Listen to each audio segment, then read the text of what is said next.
Go ahead. Hi, good day. My name is Terrence Honor. I am born and grown in San Fernando. I grew up in Marga, less than a few minutes away from where the well-known and respected Clenny George lived, right on the southern main road, just not too far from Turuba Junction. He lived and he was a repository of information. I was so impressed as a youth student when I would venture in and look at the collection of great writings and pictures and posters about African people. It raised my consciousness about the importance of the contribution made by African people. And Clenny was an exciting, he just went on and had great influence on my life. It was start when he passed on, I looked for the collections and the information. The house just stayed abandoned and sad for years. But that didn't take away from the great impression he had on my life and my appreciation for African people, my people, and our contribution to the history of our beautiful country. May God bless him and all his contributions, and we continue to honor his efforts. Thank you. About magistrate, complaining to judges about judges, complaining to politicians about politicians. We have become the own shapers of our destiny as from today. The president has been picked. Young kids have committed the greatest revolutionary action that has been known in this country for some time. They walked into a police station and took over. But the objective was declared. I know only the second should be taken. What our objective is today, what is going to continue to be, is a concerted, determined attempt to prevent any infringement on our rights. Yes, good afternoon. Could everyone on the outside please come on the inside so that this afternoon event can be started again. This is a carry-on call to everyone on the outside.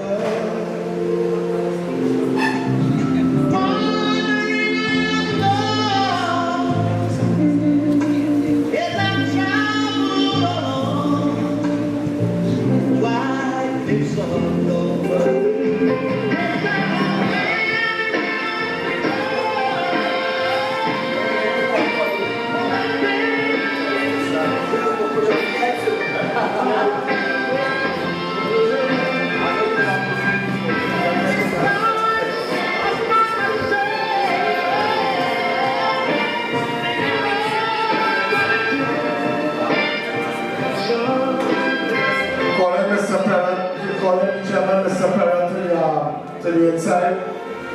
Can Mr. Ferrnando please come forward? Thank you. This is a call for Mr. Ferrnando, Chairman of the African Committee. Calling Mr. Wayne Ferrnando.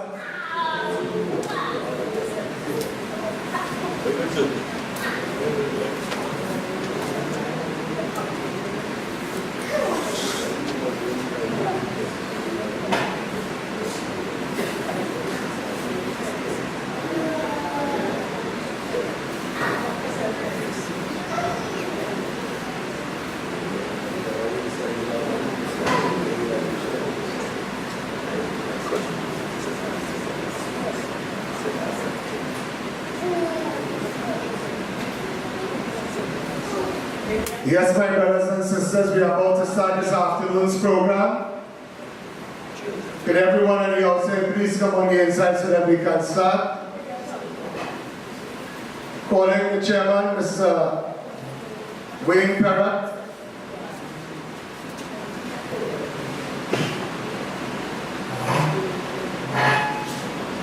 Again, pleasant good afternoon, my brothers and sisters. We are gathered this evening to celebrate our heroes. And as we gather to celebrate our heroes, we give great kudos to the African History Month in San Fernando for this great work that they have done, particularly in the city of San Fernando. Since, as you know, African History Month has been spreading the knowledge around to schools and many places for quite a very long time. And this evening is one of the fruits of his labor. As we start this afternoon's program, I would first like to call on Mr. Ademi Hines to do the libation for us this afternoon. Could Mr. Ademi Hines please come forward? Thank you.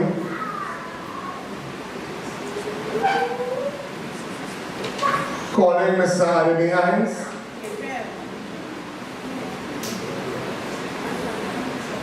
Yes, my brothers and sisters, again, today we pay special tribute to our local heroes. Our local heroes even in San Fernando, like Mr. Clemmy George, our dear brother Black Stalin, CLR James, George Padmore, Sylvester Williams. You know?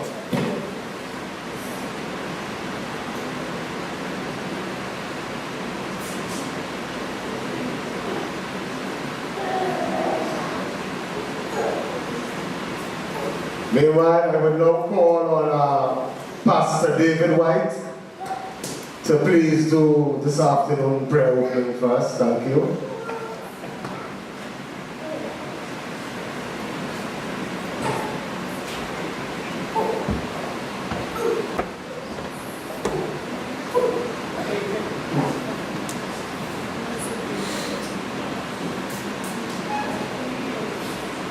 Good afternoon, brothers and sisters.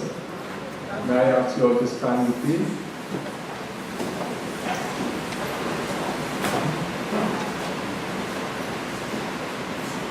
Amen. Father, we just want to give you thanks. We want to give you praise, dear God. We want to give you honor and glory, dear God. Lord, dear God, as we call upon your mighty name, dear God, Lord, to take charge of this afternoon event, dear God. Lord, we pray for your presence to be rich in this place. We pray, dear God, that every person who has a responsibility, dear God, to make this event a success, dear God. Lord, dear God, that you would rest your anointing upon them, dear God. We pray, dear God, as we celebrate this month of emancipation, dear God. Lord, that wisdom and knowledge will come forth, dear God. Lord, that we will, as a people, Lord, we will grow and we will develop and we will appreciate ourselves and appreciate each other, dear God. Lord, so we lift up this evening proceedings before you, dear God, and we ask, dear God, to have your divine way within it, dear God. Lord, we pray, dear God, that each and every one of us who are here this evening, dear God, we are not going to leave the scene, but we're going to leave, dear God, with greater knowledge and understanding of, Lord, where we came from and where we are going as a people, dear God. We pray for your love, your peace and your understanding to be with us, dear God. We pray for decency and order to be in this place, dear God. We pray even for those who are on their way over that you would hasten their steps, dear God, and they will come here safely. So Lord, we ask you to take full charge of this evening proceedings. In the name of our Lord and Savior Jesus Christ. Amen. Could we give God a round of applause this evening?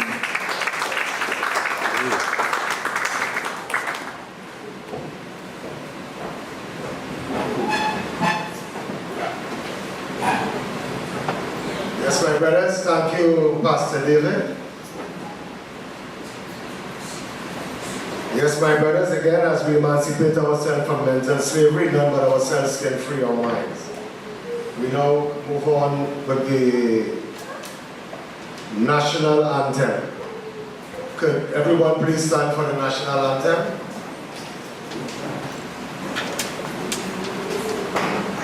I would like everyone to please participate in the singing of the anthem. All right?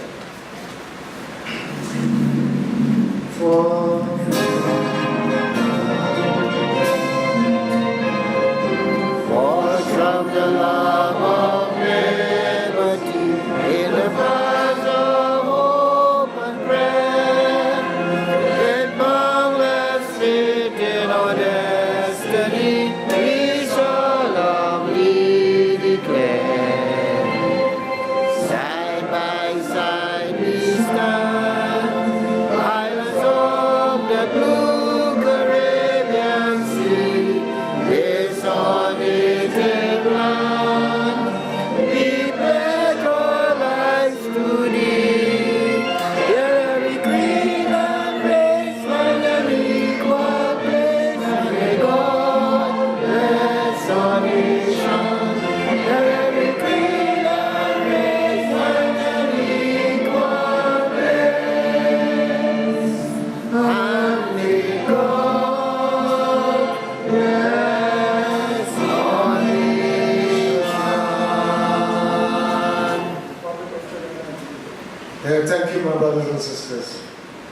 Please be seated. I will now call on the chairman of the African Committee, Mr. Wayne Parra, to please have this evening's proceeding formally open.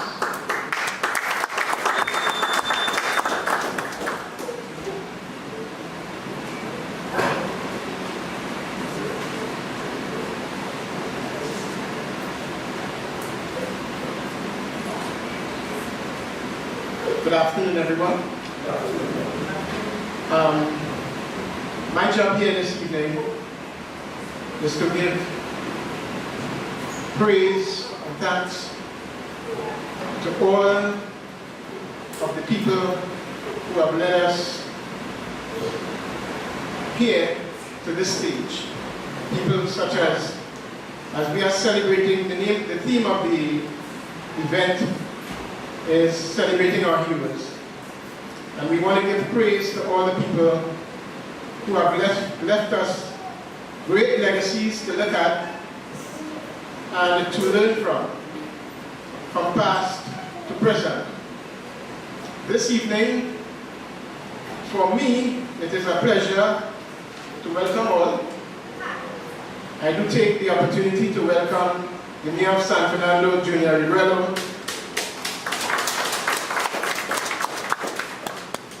I do take this opportunity to welcome all of you. As I stand here, I was wondering, celebrating our heroes. For a long time, I wondered, what shall I say to people in celebrating our heroes? History is a daunting subject. It daunts you to the fact that so many lives are told.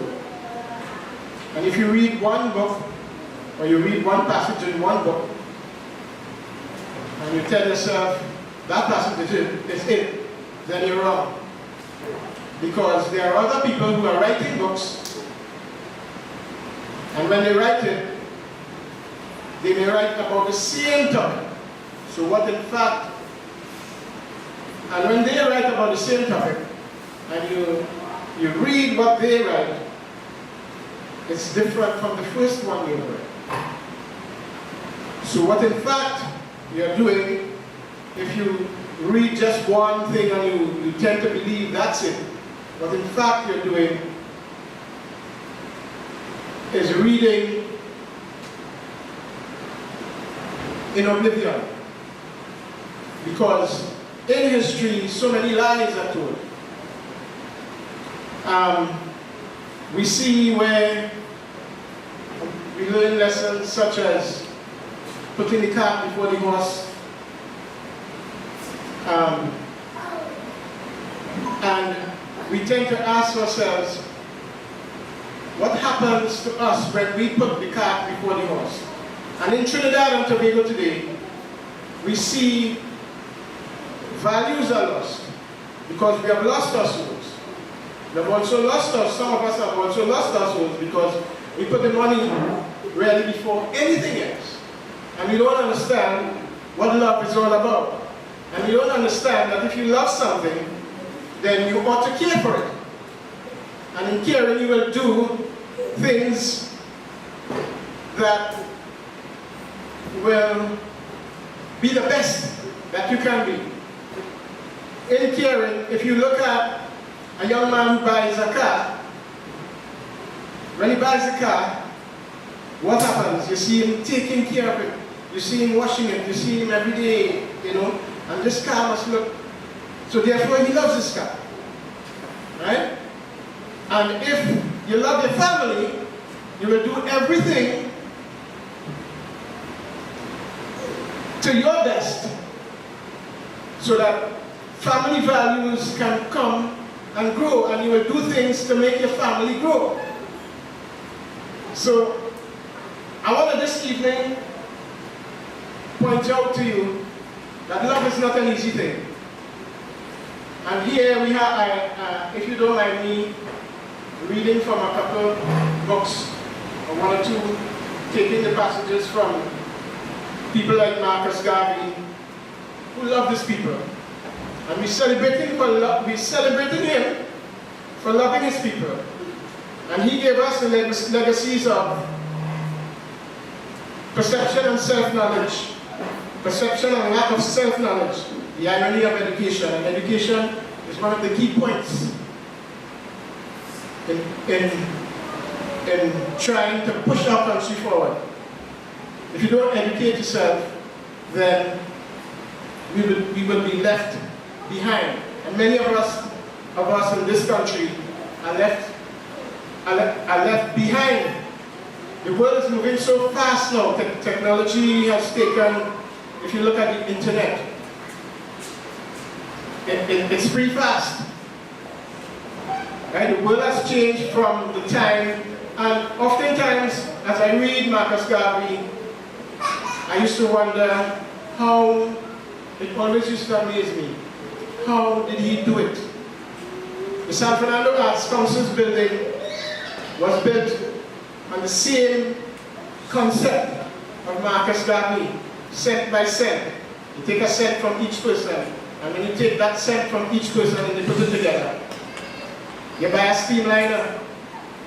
The San Fernando Arts Council's building was built on the same concept of $1 brick. $1, each person putting $1. And by the time you end up with $1 each, that buys 1,000 bricks. So I want to take it from the point of view of Marcus Garvey's concept, and I'll give a brief also.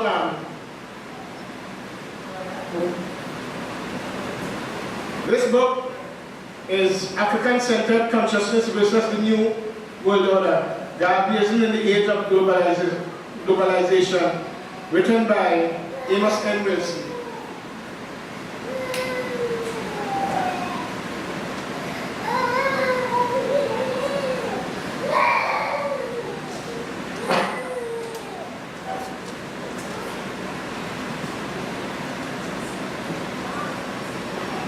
And on page 61, he talks about the assimilationist treadmill, the illusion of progress. We have a leadership that has sought to get us to accept the status quo, the control of the world by the Europeans. You apparently hear some of us conceding that it's the white man's world, so we may as well learn how to live in it, or just go along. The assimilationists often accept, consciously or unconsciously, the idea that the white man will continue to rule the world. He bases his ideology and political action on the concept that somehow our destiny is not to overthrow the white man, that our destiny is not to remove this pathological person, that our destiny is not to suppress and bring back these sick people under control, but to heal them in some sort of way. But I say, in order to do that, we must emancipate ourselves, and we must heal ourselves from within. We must ask ourselves some hard questions. Where is Trinidad and Tobago going? Where do we go from here? So, as today we're celebrating our heroes from Marcus Garvey to people like Clemmy George, Cuba Libre, Buzz Buster, Black Stalin, Leroy Callis, and others, I want to formally welcome all of you all to this event. This event does not only stop here. We are, from time to time, will be showing films in the library in San Fernando, and we're going to be celebrating our heroes as from today and continuing forward and moving forward. We want to be able to move Trinidad and Tobago to a forward position where we are telling the white man, enough is enough. We see the world as down in Africa where the Chinese went down. And do you know what the Africans told the Chinese before they came into Africa? They said, listen, let us stop here. If you want to come down in Africa, this is what you must do. When you leave, we must have proper infrastructure so that we don't suffer. In Trinidad and Tobago, we still see the plantation society or economic value system still on. The white man is in control, right? And we must begin to educate ourselves so that we could put Trinidad and Tobago on the world map. And when you do that, you are a hero. You know why you are a hero? If you can teach, teach. Teachers are also heroes. There are a lot of heroes in our midst too, but some of us don't understand the concept because we live just for ourselves. We selfish to spread knowledge. We selfish to do a lot of things. So, if you can educate one more person next day or go up down the road, talk to your people. You know, today the hall is not all that full, but I can live with that, in a sense. You know, we work hard to try to get it to be filled, you know. But my wish here is for Trinidad and Tobago to start seeing the world differently. And if we could do that, then we are on our way to success. Now, success doesn't only mean that you stay in a corner and you do your thing. Right? Now, I was teaching a class recently in the back, down by the Royal Bank, disabled people. And sometimes, artwork and copper work and all these things, it's not easy to create something or to create a piece of work from a flat sheet of copper, and you can get it to raise, you can bend the copper, you can do tricks with it, all kinds of things. And I'm teaching a class, the disabled people in the back of the Royal Bank. And if these guys, if disabled people could walk, sometimes I want to cry because I see them struggling to hold a chisel with their hand and they can't hold it. You know, some of them, their hand finny and they can't hold it. One guy, if he could have put his foot up on the table to hold the chisel with his toe to beat the copper, he'd have do it for me because he was going to do it, putting his foot up on the table to do it. And someone say, so, you know, and if we could get one more person to understand and to now, great value is in art. We see things and we take it for granted every day, right? Now here,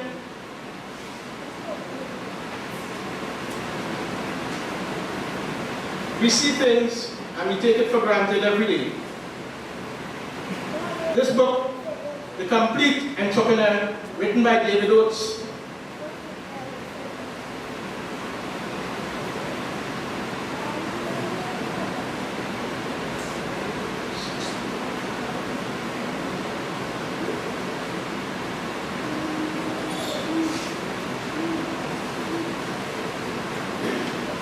this is the struggle. Now, we see things and we take it for granted. A pencil sharpener. A pencil sharpener is so small. One little pencil sharpener, believe this. When a revolutionary drill bit sharpener won 2 National Innovation Awards and then went on to take first prize in an international inventors contest in Geneva, 3 would-be entrepreneurs seemed set to turn the idea into a money-spinning business. The invention the 3 men were pinning their hopes on operated as simply as a pencil sharpener and had all the hallmarks of a marker winner. Indeed, a criterion to use to judge the invention in one of the innovation contests stipulated that they had to be ideas that could be turned into a viable business. With the endorsement of so many experts, the 3 directors of MATEC, the company set up to exploit the product, were convinced they would have investors keen up to inject capital into the idea. They could not have been more wrong. No, they went through struggle after struggle after struggle. The first approach was to a local bank to borrow capital under the government guaranteed loan scheme. They had already sunk £20,000 of their own money into the project, mostly for marketing and for tooling. They estimated they needed a further £45,000 to get the company up and running. They felt they had a pretty convincing case. Apart from all the awards, they produced a business plan that showed healthy profit projections. The local bank manager referred the loan application to the regional office. The proposal was turned down on the grounds that although the figures looked promising, the project was too risky. And then they went further down. The next alternative was to seek the support of a local merchant bank, but the directors were told that its funds were tied up for that year. By now, their spirits were beginning to flag down, but they were advised to take their case to the Industrial and Commercial Finance Corporation, one of the country's leading investors in new ventures. Yet another rebuff. Yet another rebuff, again and again, until, although MATEC appeared to be an attractive proposition for investors, it was probably lucky to have ever got off the ground. But for the persistence of its directors, it could still be languishing among the non-starters. So we could understand and we could see they pushed and they pushed until they got off the ground. But they're not easy. So we have to keep pushing and pushing until, according to Black Stallion song, we could make it if we try. Try and try again, a little harder.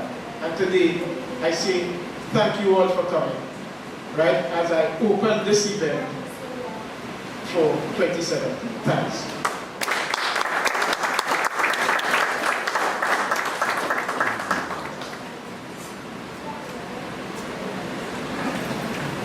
Yes, again, a round of applause for the chairman of the African History Month. Yes, my brothers and sisters, remember, this is the concept.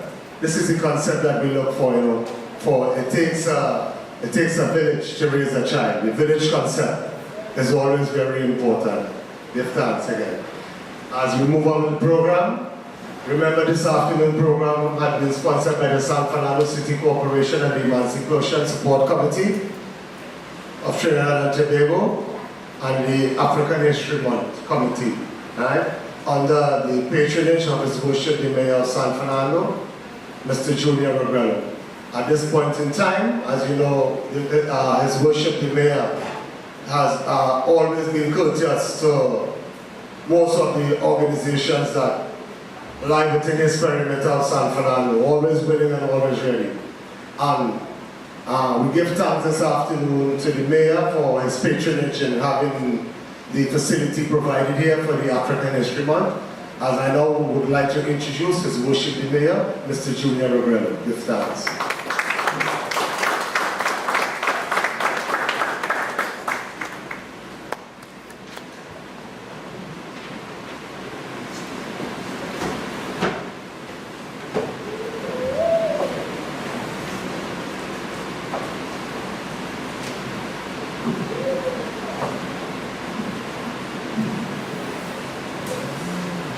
Mr. Wayne Perrott, members of the African History Month Committee, my good friend, Mr. Ray Brockins, distinguished ladies and gentlemen, in this very small but appreciative crowd here this evening, for this purpose of Black and African History Month. And I want to reflect on the the comments made by the chairman who spoke earlier about the white man and the atrocities of the white man. And I sat there quietly listening to him and took the opportunity to reflect somewhat. Let me share some of my secrets with you all. Because my father was a white man. And it's unfortunate, you know, that, well, I don't want to say that it's unfortunate my father was a white man. But we live in a strange country. When you look at people, you don't know who they are. If my hair is allowed to grow, I don't know if anybody here probably know me, I'm small, but I have not even curly, but straight hair. And my circumstances were very, very different. There's somebody that just still don't know me. And you can tell me what kind of hair I have. Now, most people describe me as African, and I have no problem accepting that. My mother was a black woman. But my father came to Trinidad in the 40s as a young engineer from Italy. He was an Italian. That was the time of the Germans and the rule, and his parents wanted to get him out of getting caught up in the Second World War. So he was sent to Venezuela, and then he ended up in Trinidad working at Texaco. But a young 24-year-old engineer coming to Trinidad as a young man and being a bachelor, but needed a housekeeper. And my mother was selected to be his housekeeper. So a black woman, very well endowed, working with a young man, things happen. I'm very fortunate to be here in the circumstances. But getting pregnant would have created problems in Texaco in those days, probably late 1950s. So my mother was abandoned, 7 months pregnant with a child. And when I came into the world, I was abandoned because my mother had to move on with her life. And a black woman having a child, mixed parentage, and straight would have been difficult for her in those days. So I grew up with my grandparents in Mr. Mullins in Land Street, who had a Baptist church. I would have had my values and my whole growing up and my development with these people. But it gave me a whole different perspective and kept me grounded. So when Brother Prophet had his Baptist sojourn and I'm invited, and I could speak in depth about the Baptist religion, he's amazed and shocked. I could talk about it because I grew up in that environment. Growing up in Vista in those days as what we would call a bastard child, without parental guidance, not having a father, absence of a father, or even a mother, went on to have children for different men. So my mother had 6 children for 6 different men. And I stayed with my grandparents, but it helped me to be the person I am today. I found the Panyard, and the Panyard will shape my life and my values. And then came 1970, which probably would have been the most critical time in our lives, those of us who were around at that period. In 1970, I was an NJAC supporter. I was an NJAC supporter because of what NJAC advocated. And then, many years after, I was strolling along the promenade and I saw a statue of Marcus Garvey. And because of my ignorance, I said, what the hell is Marcus Garvey doing on our promenade? How he got there? Number one, he's Jamaican, not Trinidadian. We have so many prominent Trinidadians who have made significant contribution to the development of Trinidad, and there isn't a statue of a black Trinidadian on the promenade. Eric Williams came about 2 or 3 years ago. But outside of that, who we had? But we had Mahatma Gandhi. He was there for years. I remember seeing Mahatma Gandhi statue more on this side somewhere in the early 60s. I think I remember that. And he came long before that. So I was, my ignorance of what is Marcus Garvey doing there? And as I got older, when he got into history and studying, I found out a bit about Marcus Garvey. And from time to time, our friends would visit Mr. Ferrnando, some of the gentlemen outside there, to talk about these projects and more or less educate me and encourage me to do some research on Marcus Garvey. I really was amazed by what he stood for in his time. I will even go so far as to say Marcus Garvey was ahead of his time. And then I also found out that he came to Trinidad somewhere in 1939, I think it was, and spoke at KT Cinema on Ocrapo Street, which is where the market is now. And then you look at the role Trinidad would have played in the Pan-American development and that so-called black awareness and the prominence on which we read about that.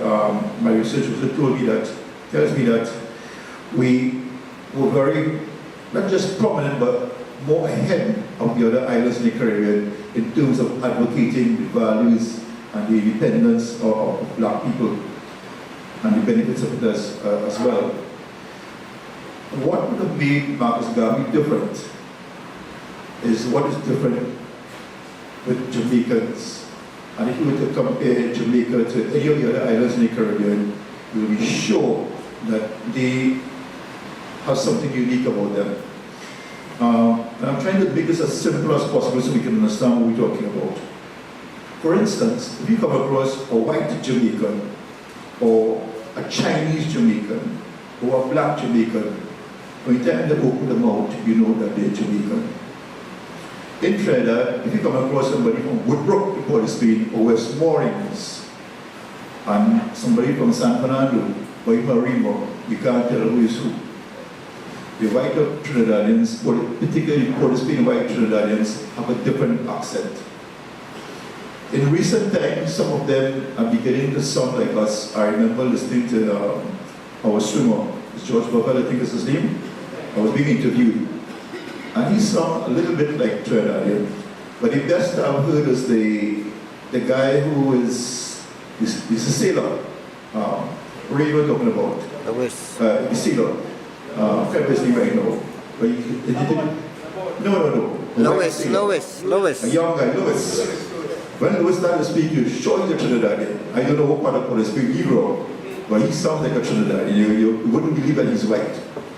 But we need to get that commonness, that Trinidadianness about us, and that commitment and passion, and that is what makes Jamaica different to Trinidad. I've had the good fortune to go to Jamaica a couple of times, and there's that, they have that determination, that drive to be what they are. It may stem from the Maroons, went up to the hills, and more or less, and it go all the way back to the days of the Buccaneers. But there's something special about Jamaica. Jamaica does, when I was in government, we had sent Gary Hunt, who was the Minister of Sports, really heard about the success of the Jamaicans and Usain Bolt and so on. So we sent Gary Hunt to Jamaica to do some research. What it is that made Jamaica so good and to produce the type of artists that we're producing. Jamaica will have a track as good as Manny Ramja. They didn't have a good track in those days. Look at what they produce. It's the determination, the drive, the commitment, and the single-mindedness. And for us to achieve these things, we have to have that. Look at this small but committed audience here this evening. Where is that single-mindedness we're talking about? Where is that commitment that we're talking about? I was saying to Brother Ray a while ago, if it was any other group having this function here this evening, we wouldn't have room in this place here this evening. Right? And those are the issues that we have to look at and put our pettiness and differences aside. Some time ago, I think I'm dealing with a very difficult traffic plan in San Fernando right now. So I have to deal with various stakeholders to get this going. And one of the groups said to me that I don't like nobody. Junior Rivera is a hater. Don't like black people. You hate African people. I could imagine somebody saying that about me. I mean, I'm sitting down listening to this conversation. You don't like nobody at all. Nobody don't know my background, don't know who I am. You don't know where I came from. I grew up in abject poverty. At age 14, I had one underwear. I will tell anybody no story. You don't have to say that. One person said on Facebook this weekend that I am bringing a crazy traffic plan to San Fernando. I'm an uneducated man. I'm a bad man who cannot run the city of San Fernando. But I have news for them. I have a degree in project management and a master's in business administration. I don't have to go and boast about that. I think that's my business. That because there's a perception about who we are and what we are, no form, no opinion. Just like all of us here. So this committee is having this event here this evening. I'm not going to succeed because we keep people involved. I'm going to change that. I heard Mr. Ferrnando speak about Clemmy George. I don't know if any of you will here know Clemmy George. Here how I knew who Clemmy George was. Clemmy George used to peddle can for gold and little haberdashery. And we went house to house. He was a very dark guy, hot. He was a good storyteller. I didn't know who he was. So he came to our house, my mother's house, and saw us, my mother with us. And my last sister is as dark as a speaker. My brother there's nobody here as red as my brother. Probably a gentleman there. My brother's fair than this gentleman there. And sister, you know my brother Desmond. We used to call him Reds and Sugars before Sugar here, that's my brother. And then my sister before him was brown. And then my other sister was dark and we looked different. So Clemmy George said to my mother name was me. Where you get you adopt all these children?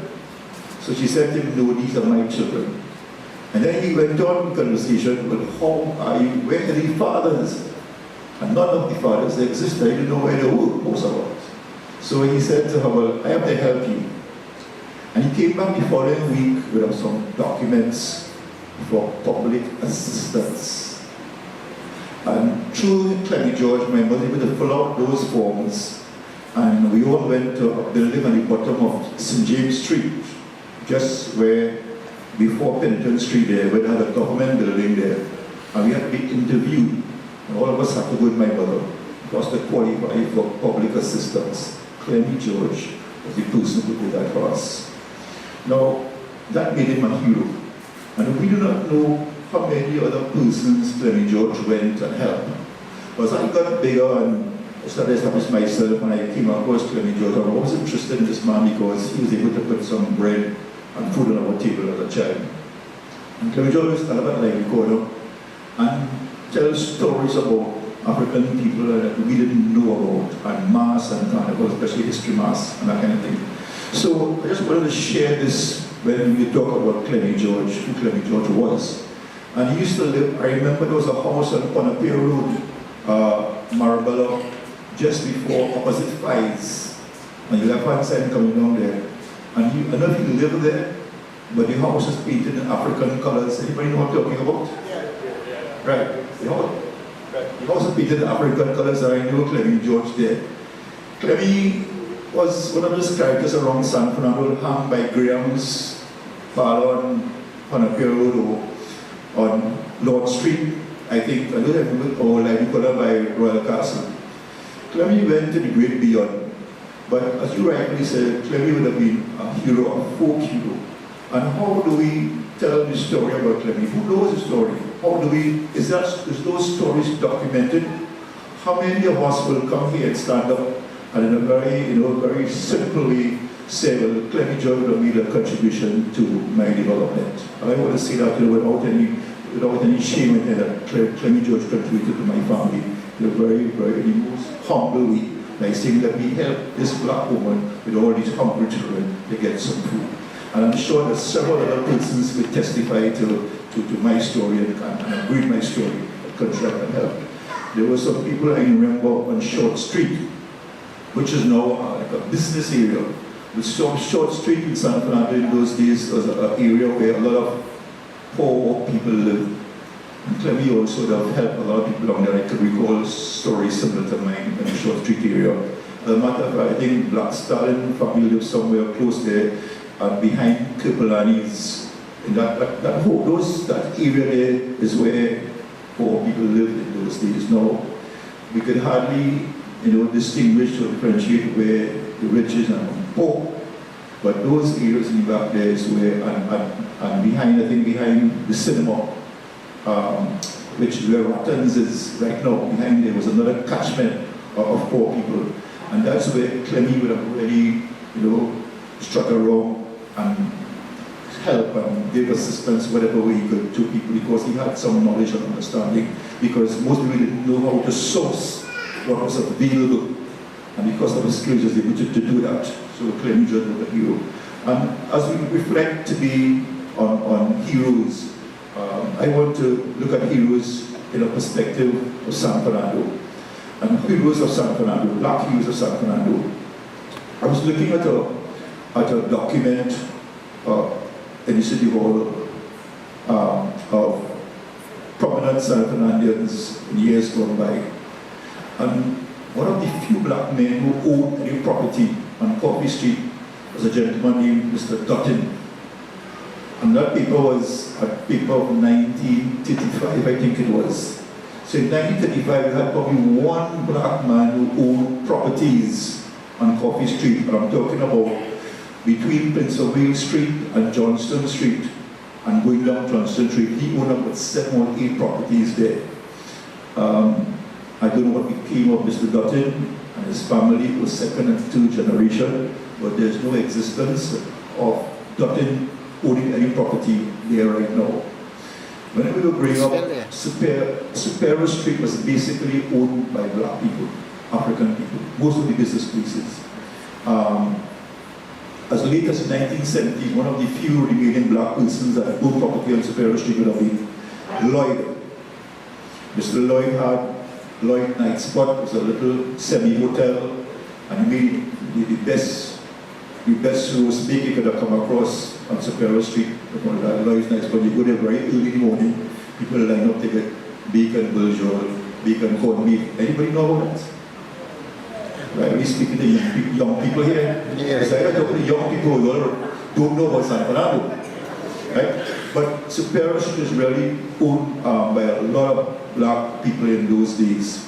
But if you were to go back to and look at San Fernando right now, when we have any function and we have to deal with people, some time ago we honored Dr. Rupert Indar. Dr. Rupert Indar is the owner of Southern Medical Center, and we give him the keys for the city. For several reasons. Dr. Indar is the first person to bring a CT scan machine in Trinidad. He's the first person to bring an MRI machine in Trinidad.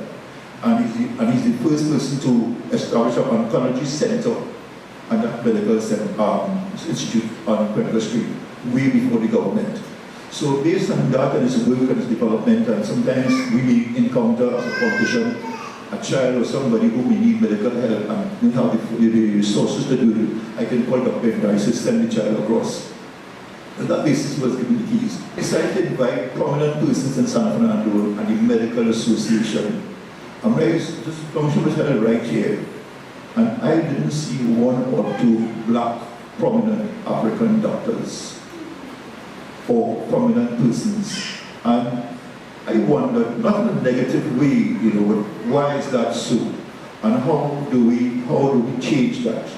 And what is the role and function of black people? Are we just to be the facilitators? Are we? Or what are we doing about how are we going to change that? So we go back to the role of black people in the city of San Fernando. There was a gentleman called Edwin Peters from Marabella. Anybody know Edwin Peters here? Edwin Peters made his contribution. He had a furniture store. What I remember about him, he had a wooden nose, and if anybody know that. He had some public nose and he had an artificial nose. But Edwin Peters was so committed to the cause that he was the sponsor of our Calypso tent. It's called the Southern Brigade. And all he had was a little furniture shop in Marabella. That man sponsored that tent for years. Some of the people who signed that tent was a gentleman called Garfield Blackman. Edwin Peters was able to establish Garfield Blackman a fellow called Dynamite, I think he died now, composer, Stalin, all those Calypsonians came through the goodwill of Edwin Peters. Wanderer came through there as well. I'm talking about black San Fernandians, black businessmen who made a contribution and shaped San Fernando. And Edwin Peters should be a hero as well. I want to talk about the Dorridge brothers from Chapel Street there, that little bakery on the corner there. Dorridge brothers brought mass in San Fernando, prominent mass and carnival bands. Anybody know the Dorridge brothers here? Hollis. One. And we're talking about two things here. History, Black History Month, and heroes. And a lot of young people here do not know what I'm talking about. Now, don't feel that I am old. You know, we were here a couple of weeks ago, to see this, and we contracting Michael Anthony to write the history of San Fernando. And Michael Anthony and I stood up here and we talked about San Fernando in the old days. And I was able to talk about San Fernando many years ago. And they were asking me, well, Mr. Rigolo, how old are you? It's not that I am very old, though. I am passionate about history. And I am passionate about San Fernando. So the Dorridge brothers contributed significantly to mass and carnival in San Fernando. And they should be heroes as well. And we can go on. And there was a gentleman on the library corner named Mr. Graham. Mr. Graham used to sell pastry and salt nuts by the quarter cup. Those of us who are strong and healthy, right, will go to Mr. Graham's shop in the evening and buy a quarter cup of salt nuts and chew on that, you know, to get both strong and to be, you know, as I said before, more fortified. But Mr. Graham would have owned a property on almost at the library corner between what was then Richie's drugstore, and there's another drugstore at the end, away at the end of opposite Royal Castle right now, I can't remember the name right now. But there were two drugstores there, and between there was a block, about 3 blocks, owned by Mr. Graham. And behind Mr. Graham there was a bakery, a little intersection, you go in the back there, and there's a bakery in the back there. But for a black man to own property, and a prominent property in the head center of San Fernando, you have to have some value and some work and some vision and business acumen. Mr. Graham should really be a hero. I don't know what happened to that property. And what is also unfortunate, all these black people who have owned property in San Fernando maybe no longer own them. I don't know, Dick, I don't know if you know, if you're familiar with that history, what became of this property. Right? But we're talking about, I would say about 15,000 square feet of land, almost at the library corner. And I'm trying to remember other prominent black San Fernandians. So we talk about Leroy Callis, Dr. Callis, Black Stalin, who was born on the street behind the train there, just behind where Metro Cinema was. So he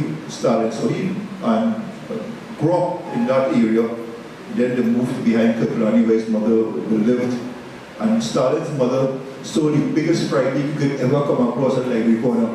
And what we call him bacon shark now is a little piece of bacon, a piece of shark, because that Friday was big like a face. Right? So after cinema night, you go library corner was really the hub of San Fernando. And you could get anything over library corner during the night. And Stalin moms sold there. Nobody knows what I'm talking about, but I just want to share these stories with you all. So Stalin, grew up in San Fernando, and unlike most Calypsonians who made it, he did not migrate, he did not go to Port of Spain. Marshall Montana, I understand, lives in LA. He has an apartment in one Woodbrook place, and so on. So other prominent Calypsonians live in Holiday Inn at one time, or live at the Hilton and move to Port of Spain. Leroy Callis never abandoned San Fernando. He lived in San Fernando all his life. It's very easy to drive down Lord Street in the evening and see Stalin lining by the barber shop when you're around library corner. He will sit in the tent in the night and come down and line by a panyard after, or win his competition and you'll see him Tuesday morning hanging out in library corner. Leroy Callis is a hero. And a prominent San Fernando, and as you rightfully said here this evening, he's a hero of San Fernando. Then you have a composer, who's another hero and did very well. And we have people like Ansel Wyatt, who passed away about a month ago. Anybody here know who Ansel Wyatt is? Very few times. right? But Seen it, yeah. another hero of San Fernando, and had a band, a musical band. And maybe we could look at it as we are in the music scene. We could probably look at the Dutchy brothers. And although they were a bit mixed, but they were black people as well. One of the most prominent, the best brass band that we ever produced in San Fernando is the Dutchy brothers. And we talk about Watty Watkins, who was in the Cokie area at the tire shop, was another prominent San Fernandian who was another hero and contributed to our music. And all of those who know Watty Watkins had a tune called Hanging Tree. And anybody who went to a fete at Saltfish Hall, and Watty must be Hanging Tree before the party finished, otherwise the party will break up. So, ladies and gentlemen, I don't want to bore you with my stories about San Fernando, but we're talking about heroes of San Fernando. And there are many more heroes to come. And if we were to guide our family well, and as we go through this discourse here, I realize that there's a whole disconnect between ourselves and our history. And maybe it tells me that this organization have a critical role to play as we go about the education process and maybe get our people familiar with these stories and the history. And our last year in our celebration, I invited David Mohammed to speak on the cause and black history and emancipation. And in order to get information out there, I invited students from Presentation College, Naprima Boys and Girls St. Joseph Convent and other prominent schools. I'm talking about, this is 5th and 6th formers we're talking about, people who are doing CAPE. And the most amazing thing occurred at that function. These students did not know that there was a dichotomy, let me put it this way, a difference between slavery and indentureship. Presentation College, Naprima Boys and Girls, and St. Joseph Convent didn't know there was a difference between slavery and emancipation and indentureship. They thought it was the same thing. And that tells you, right, that we have to really educate our young people. And I'll go further. At that function, at that discourse we had with Brother David Mohammed and myself and these young people, they knew very little of Dr. Eric Williams.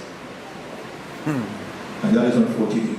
So we, and the organization, Mr. Perrott and members here this evening, you have a responsibility to take this further and take it deeper as we go through the process, as we get our people to connect, not only with the history, but the values and the role that we have played in the development of Trinidad and Tobago. If I had to hire the best mechanic, the best plumber, electrician, or anybody in San Fernando right now, it would be very well not be an African. When we open the tenders committee for contracts, the corporation, and we go through the listing of the names, there are very few Africans there. The listing of contractors in any sphere, in any department, in any area. And I wish I could really get the attention of these people who I'm talking to here this evening, because I think this part of this meeting is so critical, so important. How are we going to really, emancipate ourselves? How are we going to free ourselves? How are you going to address that problem? Let me put it another way. You have a mayor. You have a mayor. I don't know if you understand that, but you have a mayor here that you can connect with. But what are you doing about that? Am I supposed to come by your door and knock on your door? I can't do that. When who's knocking on my door? I don't see none of you knocking on my door. When you come to the corporation, every Monday morning somebody's coming to me with some file a resume, a CV, what you could do, right? I don't see anybody coming. So how are we going to close that gap? How are we going to change what currently exists? Where do you see yourselves in the next 25, 50 years? I don't want to upset you here this evening. I don't want you to go home depressed. But I'm very worried about the next generation. I'm in the politics side, I'll admit that. And I have many friends who were upset with me when I joined the PLM. Seriously. I have many friends who were upset when I joined the PLM. But you know something? I don't think any of you can recognize the PLM now. And as we have this conversation, I don't want you to listen to what I'm saying, but listen to what I'm not saying. You will not recognize the PLM now. And why is that so? Dr. Williams had one of the greatest visions in a black man of this country, this part of the world. And another leader came many years after with a vision to take this country further. The vision called Vision 2020. And anywhere you turn in Trinidad today, you'll see that vision of that man, the late Patrick Manning. But we said, get rid of him. What we did?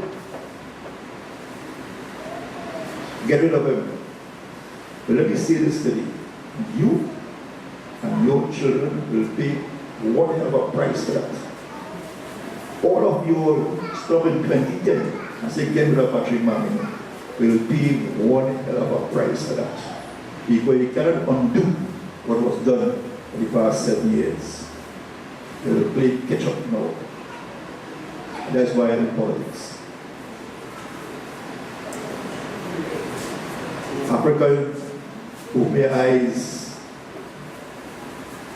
African, open your mouth. What I'm saying today, African, open your ears. Because Africa is in trouble. What is important is to become aware and to know. So you know what you have to do. And make sure you do it. But those of us who went through this era, this last decade or two, to talk about the good times. Some children I saw running around here a while ago. I don't know what times that they will talk about. Because living in a bus, no, stop short. You can finish this sentence in a bus. And there's a B-U-S-T, bus. So Africans use this opportunity to reflect seriously and commit yourself to the cause of improving your race, improving your people, and most importantly, improving the situation. And look at what you can do, and this very noble organization of committed brothers who are trying, struggling without resources to get something going to promote these events, to promote this culture. Without help. Because if the other grouping having an event like this, sponsors would be very easy to source. They'll take over the building. Because if you want sound system, who do you go to? Who owns the sound system in this country? If you want transportation and you want a big truck, who owns those trucks? Stand up on the coffee carnival leads and watch the big bands coming down the road. Watch the 40-foot trailers of the lights and the speakers jamming. And watch who controlling the system, watch who driving the big truck. And what showed up by truck, a piece of bamboo pushing up the wire. And what showed the back of the truck whining.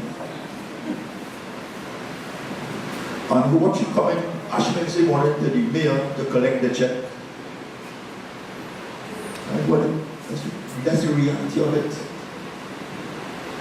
And if you want to do videos and you want cameras and high-tech cameras, we don't have to go to. You're controlling that. And the list goes on and on and on. I just use the carnival scenario so we can all connect with it and we'll understand what I say. There's some people sitting here have no idea what I'm talking about, not even listening to me, but I hope that one or two persons may hear and go and tell somebody else and get a story outside it.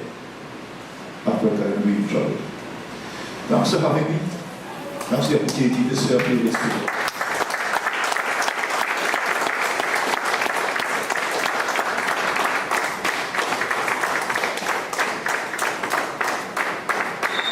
Yes, my brothers and sisters, a special salute to his worship leader, Mr. Junior Regalo. Thanks for those inspiring words.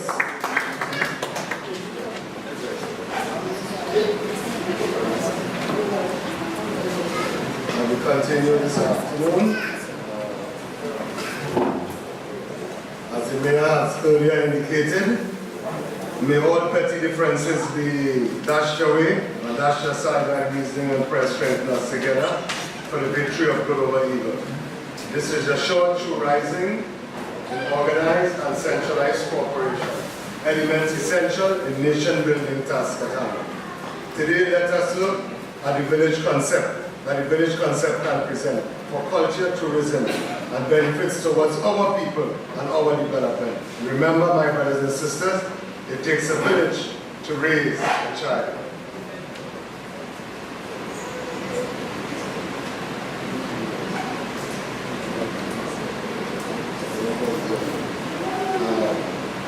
At this point in time, I would like to call a spoken word by Empress Light, while the all mansions of Rastafari get ready to come on after Empress Light. Empress Light, will you please come to the podium? Thank you.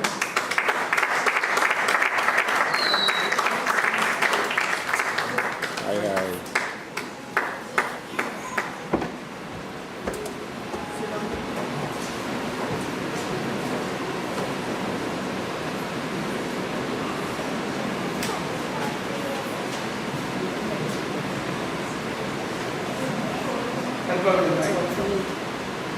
Top on it.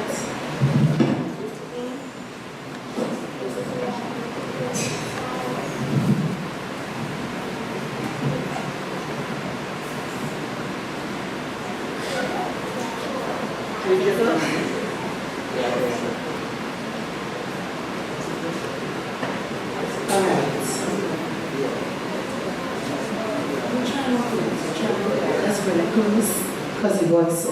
Alright. Greetings in the name of the Most High. Rastafari. Truly is emancipation. We free ourselves mentally and spiritually. This feast is called Sadness of the Heart. Oh, what a shame I see with my eyes on my face. As I look around, it's just one lady's face. Black people lose their face. Black people lose their face. In society, they just run this rat race. They don't care if your brother or sister get this place. Change the height. Slap on the nose.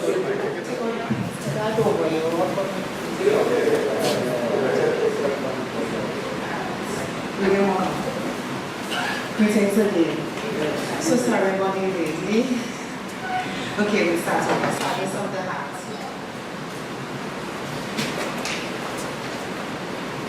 Oh, what a shame I see with my eyes on my face. As I look around, it's just one big disgrace. Black people lose their face. Black people lose their place. In society, they just run this rat race. They don't care if their brother or sister get this place. We lose our culture and we lose our faith. Don't know who we are, so we say we are not saints, using that as an excuse to bask in the folly which we remain. So, When are we going to see whom they've had underneath is equal, if not supreme? Demeaned and indoctrinated to believe Jah ordained us as slaves when they came upon the land of kings and queens way back when they crossed the waves. So high in intellect, architecture, spirituality they just can't understand, and much crave for natural matter. So they'll come, violate, and take over. Oh, what a shame I see with my eyes on my face. As I look around, it's just one big disgrace. Black people lose their face, black people lose their place. Like we forget this melanin runs in every trace. When we go amongst the others, all they see is this black race. Yes, we're adapting their ways and want to wear their face. We genuinely think we're part of this right place. Open your eyes, self-respect and retrace. Let's all come together and know we are one. The sooner we unite, story's done. We'll know that by empowering each other, we create true freedom. Sing that a long anticipated song, Victory Won. Break those shackles of mental slavery. Stand firm, hold fast, reclaim your identity. Live that life of the love we ancestors teach me. One skin, one blood, can't you see? Can someone inform me as to when exited unity? What happened to the morality of we are one family? Well, John.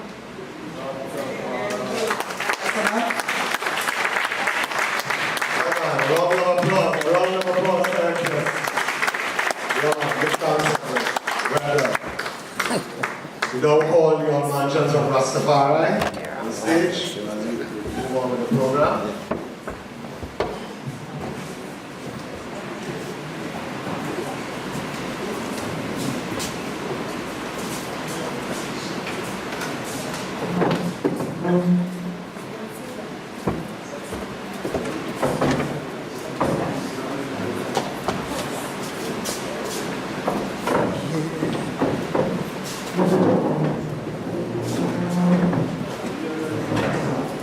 Yes, Empress.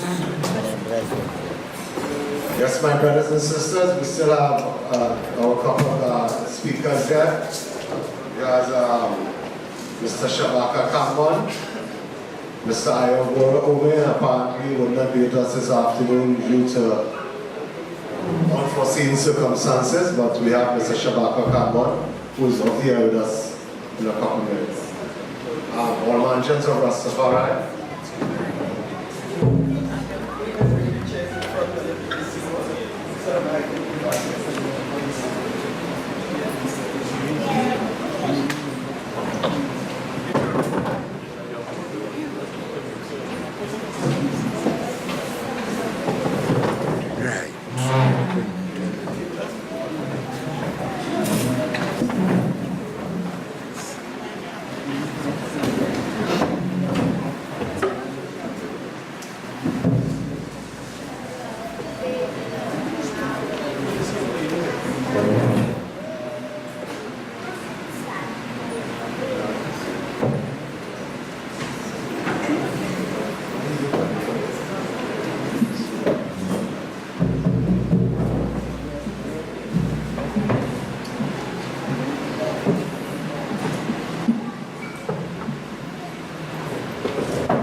Yes, greetings again, one and all. On behalf of the All Mansions of Rastafari. Aye, aye. Last year. Aye, aye. Last year. Aye, aye. Last year. Although I hold up with our representatives for brethren and sisters to dwell together in one ific love and unity. It's like the precious ointment upon the head that ran down the beard. Even Mount Aaron's beard, as it ran down to the skirts of his garment. As a Jew of urban brothers and sisters, let us all be Africans and Africans forever. Remember, this concept starts in our home. We must be holistic in everything we do. So as I bring you the sweet and lively songs of the All Mansions of Rastafari, we now start with 400 years in the valley. Black liberation. Selassie. Selassie. Rastafari.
invitation.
Yes, my brothers and sisters, sweet Isis from the old mansions of Rastafari. Yeah, man, want a round of applause for the Rastafari movement? Yeah, man. Yeah, man, sweet Isis, you know, son of Isis, you know, always inspiring and always awakening the consciousness within I and I, you know. Through the Rastafari movement, one love, equal rights and justice. At this point in time, we move on with the program, as we now call our brother, Mr. Celebrating our heroes by my brother the Caris. As we move on, we call Brother the Caris to the podium. Brother the Caris. The Caris, yes. Special welcome, my brother.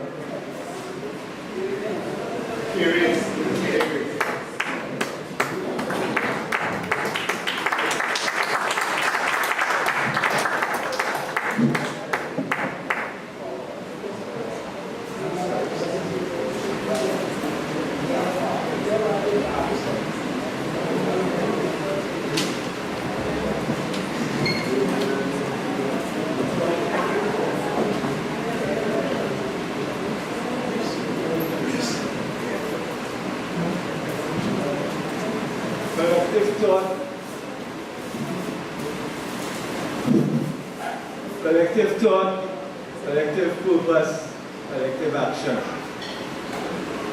I would like tonight, Alasia, Kotep, Assalamu alaikum, greetings everyone. I'd like to endorse the Grelu commitment. I have known him over the years, and I know him as a conscious black artist. And I want to say too, that I've worked with Sambala City Corporation for many years. I'm a retiree. And I've promoted emancipation events and African history events at the corporation with no assistance, no sympathy, no empathy from the political or the administrative bodies. So special commendation to my brother here with that respect. Could we have a round of appreciation? I hope that the African History Committee will invite him to be an honorary member. Before I start my presentation, I would also like to comment on Fleming George. Fleming George used to hold court by the library. As young people coming up, if you don't, who don't even know Fleming George, know somebody that says that quoted something that Fleming George says that was interesting. So we learned by extension from he was a teacher. And coincidentally, Stalin grew up on Fleming George too, and we know a black voice in the music today. My name is Anthony Abdullah Mohammed Bukhari's. I am to do a presentation on the theme. I quote, "A people without knowledge of their history and culture is like a tree without roots." Through the process of colonialization and its continued apartheid mechanisms, ex-slave populations and colonial dominions suffer the deprivation of inability to recognize and confront common adversities as a united people with common goals and aspirations. Today, Africans of the diaspora suffer this affliction of a colonial legacy. Fragmented, powerless, voiceless, and void of a common will. Unable to inculcate a sense of collectivity, exclusivity, and inclusion as one people. Unable to identify and confront the mechanics of negation, deprivation, lack of access, and economic stagnation which impedes us. Unable to stand in unity and in one voice and demand reparation, restitution, equity, and social justice. A people without knowledge of the history and culture is like a tree without roots. And may I add, it withers and dies to dissipate in the winds of time. According to the Webster's 20th Century Edition, 1961, a hero is a man admired for courage and nobility. A person admired for his qualities and great achievements.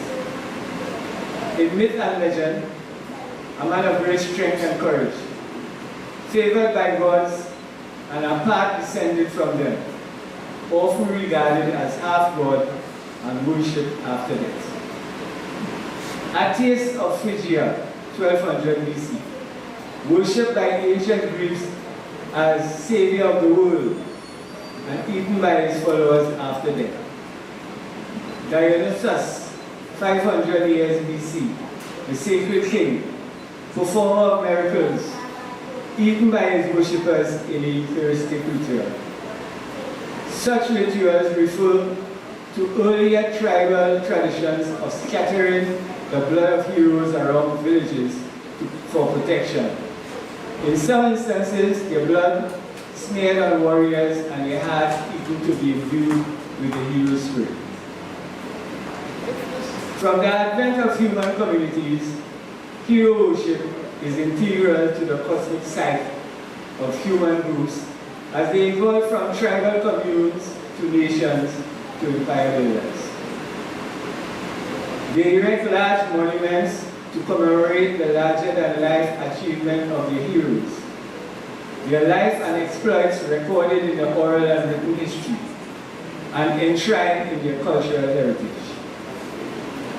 The iconic value of heroes as a source of inspiration and motivation influences how the people see themselves and each other and how they aspire as a nation.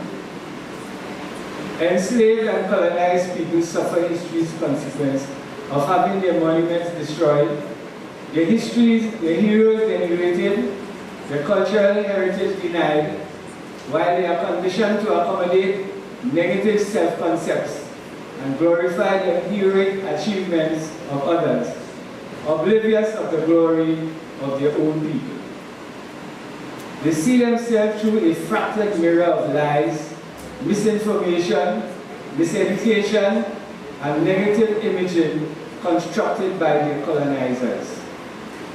Today, as we commemorate our heroes of the Black liberation cause, we hope that this event contributes in some measure to the reconstruction of the fractured mirror through which we see ourselves as a people. Allah.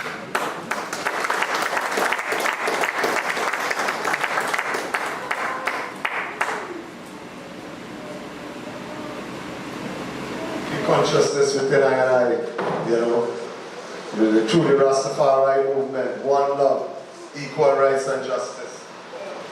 At this point in time, we move on with the program.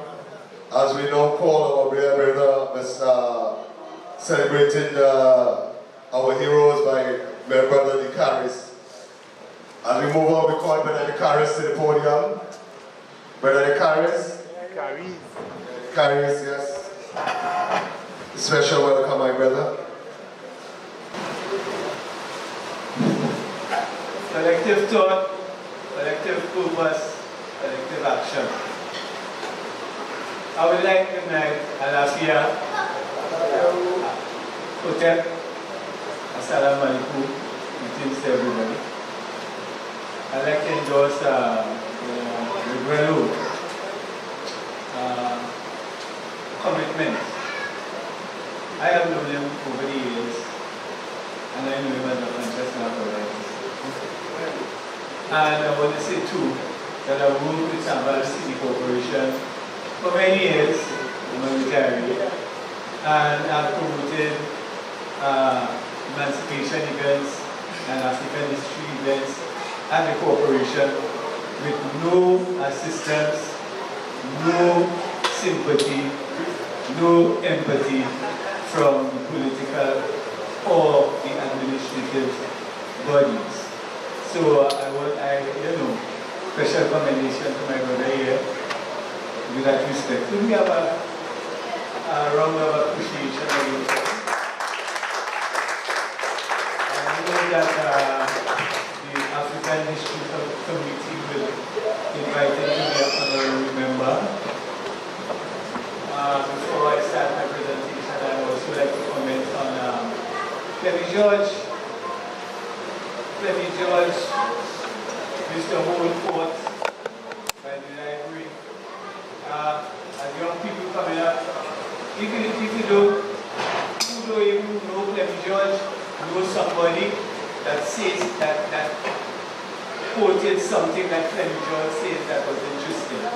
So we learned by extension from he was a teacher. And coincidentally, Stalin grew up on Flemmy George turf and emerged a black voice in the music today. My name is Anthony Abena Mohammed Bikaris. I am to do a presentation on the theme. I quote, "A people without knowledge of their history and culture is like a tree without roots." Through the process of colonialization and its continued apartheid mechanisms, ex-slave populations and colonial dominions suffer the depredation of inability to recognize and confront common adversities as a united people with common goals and aspirations. Today, Africans of the diaspora suffer this affliction of our colonial legacy. Fragmented, powerless, voiceless, and void of a common will, unable to inculcate a sense of collectivity, exclusivity, and inclusion as one people, unable to identify and confront the mechanics of negation, deprivation, lack of access, and economic stagnation which impedes us. Unable to stand in unity and in one voice and demand reparation, restitution, equity, and social justice. A people without knowledge of the history and culture is like a tree without roots. And may I add, it withers and dies to dissipate in the winds of time. According to the Webster's 20th Century Edition, 1961, a hero is a man admired for courage and nobility, a person admired for his qualities and great achievements. In myth and legend, a man of great strength and courage, favored by gods and a part descended from them, often regarded as half-god and worshipped after death. Attis of Phrygia, 1200 BC, worshipped by ancient Greeks as savior of the world and eaten by his followers after death. Dionysus, 500 years BC, the sacred king, performer of miracles, eaten by his worshippers in a Eucharistic ritual. Such rituals refer to earlier tribal traditions of scattering the blood of heroes around villages for protection. In some instances, their blood smeared on warriors and their hearts eaten to be imbued with the hero's spirit. From the advent of human communities, hero worship is integral to the cosmic psyche of human groups as they evolve from tribal communes to nations to empire builders. They erect large monuments to commemorate the larger-than-life achievement of their heroes, their life and exploits recorded in the oral and written history, and enshrined in their cultural heritage. The iconic value of heroes as a source of inspiration and motivation influences how people see themselves and each other and how they aspire as a nation. Enslaved and colonized people suffer history's consequence of having their monuments destroyed, their histories, their heroes denigrated, their cultural heritage denied, while they are conditioned to accommodate negative self-concepts and glorify the heroic achievements of others, oblivious of the glory of their own people. They see themselves through a fractured mirror of lies, misinformation, miseducation, and negative imaging constructed by their colonizers. Today, as we commemorate our heroes of the Black liberation cause, we hope that this event contributes in some measure to the reconstruction of the fractured mirror through which we see ourselves as a people. Alafia. Thank you.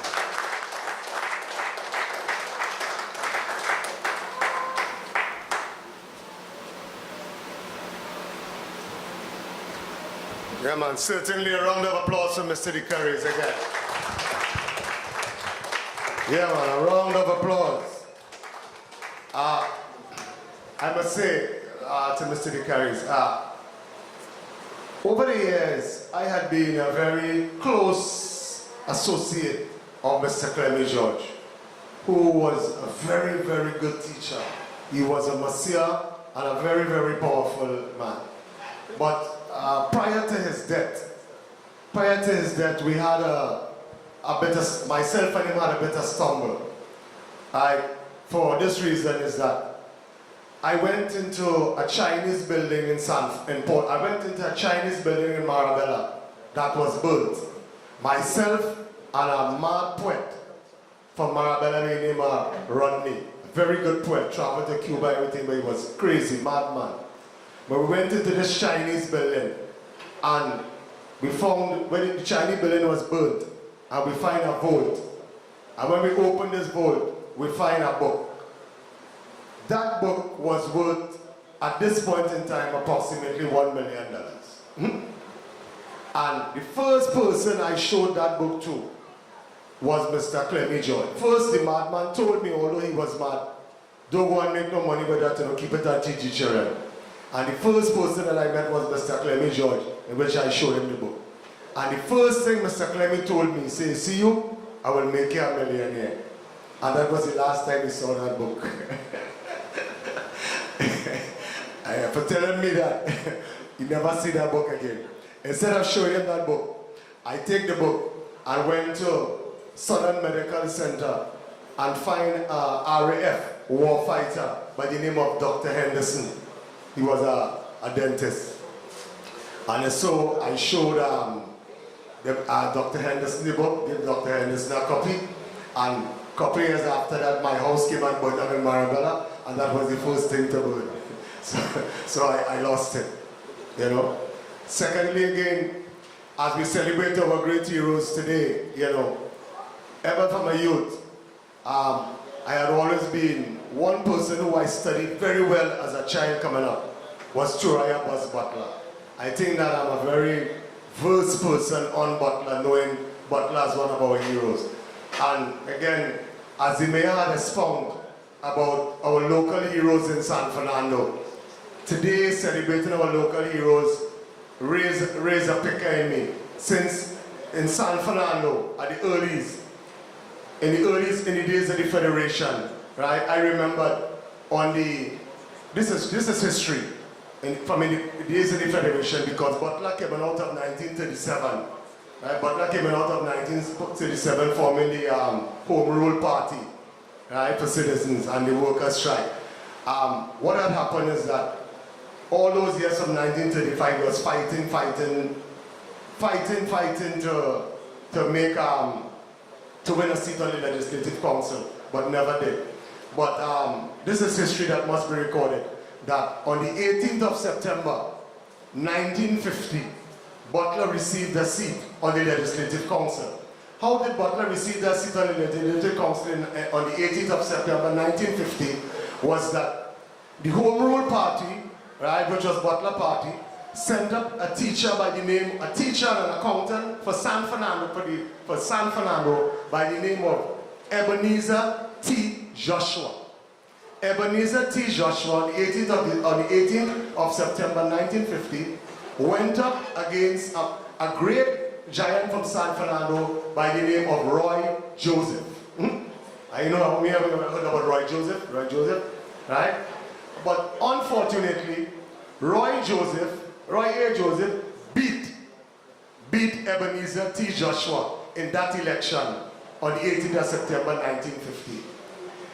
After Roy Joseph beat Ebenezer T. Joshua in that election, Roy Joseph bought a car by the number of votes that he beat Ebenezer T. Joshua by. Unfortunately, that same vehicle fatally killed him. But what I'm saying here is that after Ebenezer T. Joshua lost that election to Roy Joseph, he said, okay, no problem. He left San Fernando and went to St. Vincent and became the first premier of St. Vincent. That's history. When you land in St. Vincent Airport, as you reach, you see Ebenezer T. Joshua. Well, after he lost the election here, he went there and became the first premier of St. Vincent. Rastafari. So, you know, great things happen. So at this point, I'd like to keep the program moving, as I would now like to call Mr. Shabaka Kambon, because there are other speakers to come on. I now would like to call Mr. Shabaka Kambon to the podium. My brothers and sisters. While Mr. Shabaka is coming on, I will just say to you all, you know, sometimes great men can command great things. But we must remember, the first offering is always to the Most High. In everything you do. Else, no matter what you do, there can be no success. Highly.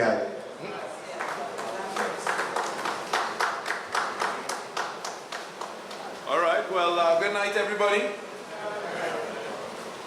You know, it doesn't matter how many of us are here, but we're here, we're gathered, and so we're going to make something happen.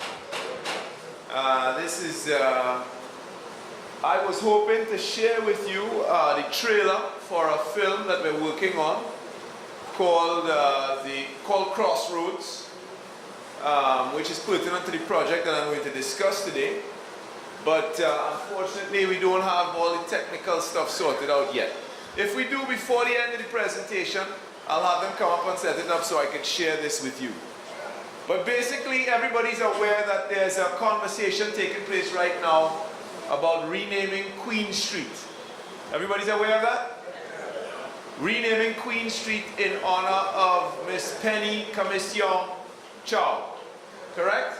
How many people by show of hands are in favor of that? Some people not in favor? Let me see the ones who are not in favor. Y'all want to keep Queen Street? Well, interesting. I had a debate this morning with Dr. Michael Anthony about just that subject.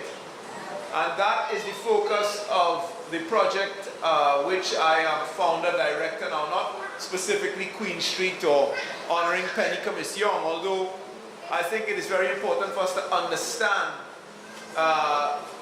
Penny Commission, what she symbolizes for us in Trinidad and Tobago and for indeed for the entire black world. When I say black there, I mean Africa. And to understand what our heroes are. I mean, brother spoke about one who went to St. Vincent, was it? St. Vincent. And I mean, Clemmy George. If we start moving around Trinidad, there are many who are worthy of honor and respect at the national level. And then there are those who went out, left Trinidad and became globally important. And many of those heroes and heroines are honored in different parts of the world.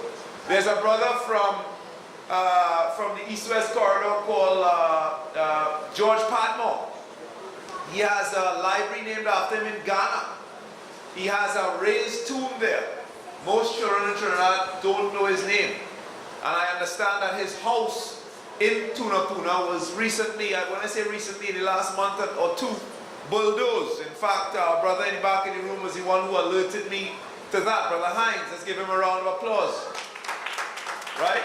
If you go to London, there is a building with a blue plaque on it, and on that plaque they're honoring someone who they consider to be one of Britain's 100 greatest blacks. And what do you mean when a building has a blue plaque on it? It means you cannot touch that building.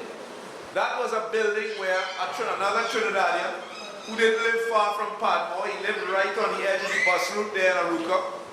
He spent a little time there, and the British government has seen it fit to put a blue plaque on the apartment where he stayed briefly, because he's so important to them. That gentleman is named Henry Sylvester Williams. Most of you don't know. When I say you, not this audience, we have family here. Everybody, let me see who knows Henry Sylvester Williams here. By a round of applause. Henry Sylvester Williams, because I've got to share this information with those who don't. He's considered to be the father of Pan-Africanism. We think about Marcus Garvey as the father of Pan-Africanism, and we have to give Marcus credit where credit is due. He was able, before the internet and so on, to found an organization 10 million strong worldwide, distributing newspapers all over the world, you know, with ships and so on, businesses and that kind of thing. Marcus is really the Pan-Africanist of the 20th century. But he built his organization on a model based on what Henry Sylvester Williams developed. Henry Sylvester Williams from Aruca, right? And in fact, in 1900, he came to Princess Building Grounds and he said, I love the African race, Henry Sylvester Williams, before he set out to establish branches of his Pan-African Association all across Trinidad. There were several here in South Trinidad, and up the island. He went on to North America. He went to South Africa, where people like Cecil Rhodes, the man who's the president of the De Beers Company, the diamond company which sells our people, particularly in the United States of America, these pieces of rock that look like glass that really have no value.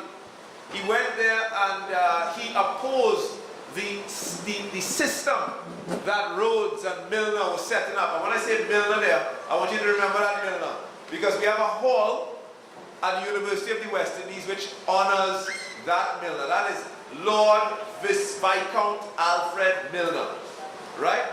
He, our own Henry Sylvester Williams, in around 1903, went up to South Africa, went down to South Africa, and there he opposed these guys as they were constructing the apartheid system. And he gave them such beans that they got rid of him in a period of 6 years. Then he went off to the UK when he was forced out of South Africa and doing work on behalf of our people there. And there he became one of the first, if not the first, black elected official in London, in Britain. Our children are robbed of an opportunity to know this great man. This is how the colonial system operates, and this is the reason why people like that being lost to us and being lost to our present generation and future generations is the reason why we have set up the Crossroads Freedom Project. We want to construct a new architecture of spirit and values based not just on the ravages of our past, but on the enduring triumphs of our heritage. The flip side of that is that all around us, our towns are literally littered with unjust figures. We are celebrating some of the demons of the darkest chapters of human history in our country very casually.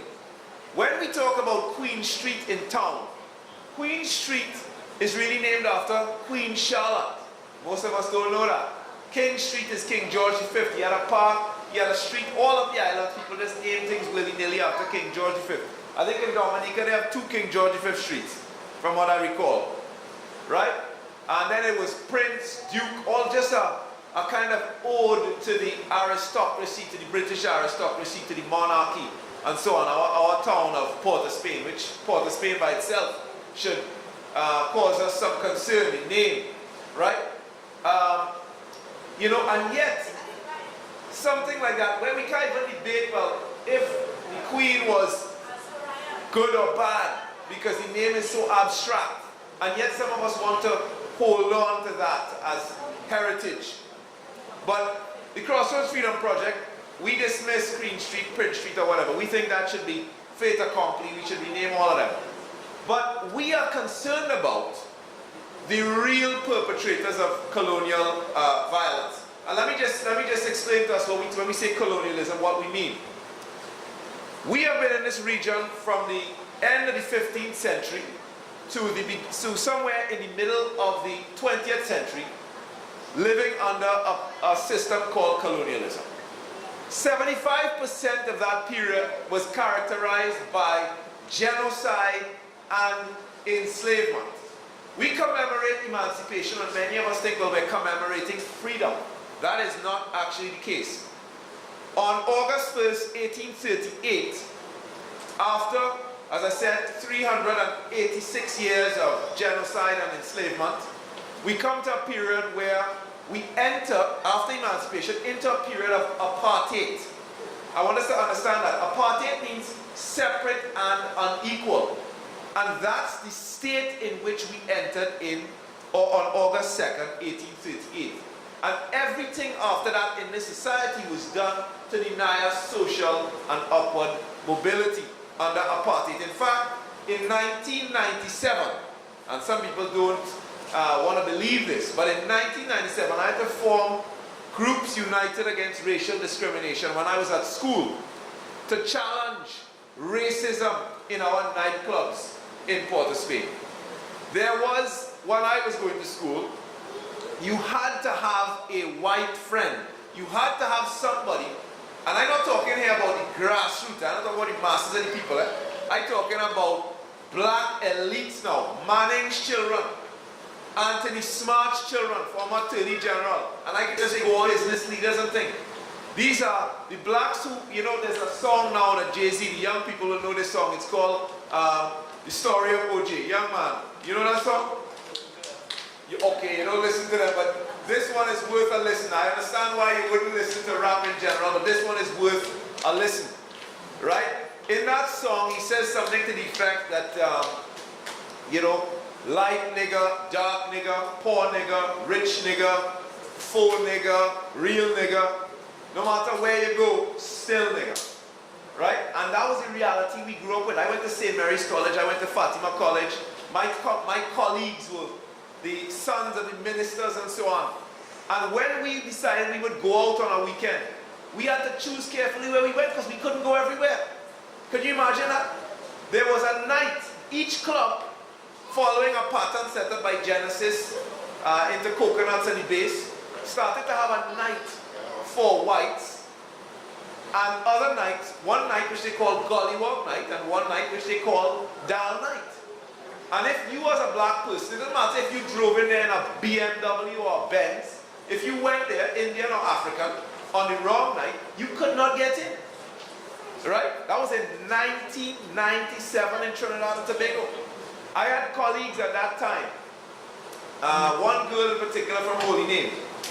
Her mother was from Europe, father was from Trinidad. He was one of, I don't want to give away too many details because you're going to know who he is. But he was a very distinguished Caribbean doctor. Married a woman from Scotland. And he signed his family up. He let the wife go. She signed him up to country club. Do you know that they braced the father? The mother was a worker. She was what we call a stay-at-home mother. The father was the one who was distinguished, making all the money, highly respected. Up to today, he's retired. They still call him out and pay him big money to come and give speeches and that kind of thing. And he couldn't get into country club after he had spent his money for his family to become members. And this kid who looked white became so disgusted with the reality that she joined me and some other brothers and sisters in the protests in 1997. So this was the reality we were growing up with. This is the reality we had to confront after emancipation. One of apartheid, different degrees of apartheid all across the world. So the point I'm making now is that when we look around us, our street names, plazas and so on, honor the celebrities of these dark chapters of our history. And I dare say, some of the darkest chapters of history the world has ever seen. I don't know what they teach you, well, I know what they teach you in your history books. about the Caribbean. And I can tell you that it doesn't go anywhere near, and I can use the word evil in this auditorium, everybody will understand what I mean, the kinds of evils that were perpetrated in this part of the world. And I'm telling you that it is the celebrities of those dark chapters of history that we are celebrating. I'm going to give you a few. Picton Street in Port of Spain. Anybody know who Picton was? Governor Picton? Let me tell you, Governor Picton was the antithesis of every value you hold dear. He used to tell people when they came to see him, he used to say, I will make the wind blow between the soles of your feet and the earth. That was his favorite saying. He set up a gallows outside his office in town. Down here in South, I want to make sure I give you some southern examples. Down here there was a Indian reservation. What they call Indian, it's really Native American reservation, native people of the Americas. When I say African, I mean people who are native to the continent of Africa. That's us. The native people of this continent of the Americas had a reservation. At that time they used to call them missions. They were run by Catholic priests, and they were still slaves, because what the slave masters would do is they would come to the priest and say, I want 20 men to work with me on this plantation to do X, Y, and Z. They would give the priest some money, and then they would basically own the labor of these indigenous people for as long as they had paid the priest for it. Well, there was a priest down here in Central who was notorious for molesting. Well, we know some Catholic priests still have those bad habits, but there was one down here who was notorious for molesting all the women and children on his estate, on his mission. And so the men from Central, the men from the reserve down here, they marched all the way north. Think about that, walking from here to Port of Spain to go and see Governor Picton, to tell him of their pains and their trauma under this priest. Do you know what Picton did to them? He sent all of them to work further down south in Maruga, so that the priest could continue to do what he wanted with their grandmothers, mothers, wives, daughters, etc. on the estate. Picton was best friends with the worst slave masters Trinidad ever brought into being, the French slave masters. There were 3 of them in particular, although all of them would have fit the bill. I mean, I'm not into good master, bad master. Let me just clarify that. But these guys, according to the history books, they brought the worst, the most barbarous aspects of enslavement to Trinidad and Tobago. One Diego Martin was by the name of Begarat. And Begarat, they say, was a vampire. The history books say that he built his bedroom on top of a cave where there was an entrance in the floor. And he used to go down. I'm still doing research, I can't verify this, but apparently he used to go down there and hang from the ceiling in the night. Right? Begarat was one of the dreadest slave masters in Trinidad. He loved to torture people, and he worked closely with Picton. In fact, Picton was tried in the UK for crimes he committed in Trinidad, and a lot of that was tied to the work that Begarat did for Picton. There was a story of a woman called Thisbe. Anybody know that story? She was one of the enslaved sisters down in Diego Martin, and they accused her of obeah or witchcraft. And this is one of the things that Begarat did all over Trinidad and Tobago. He was the one who would go whenever they had 2-3 slaves die on a plantation somewhere. Now imagine this, think about plantation life for a second.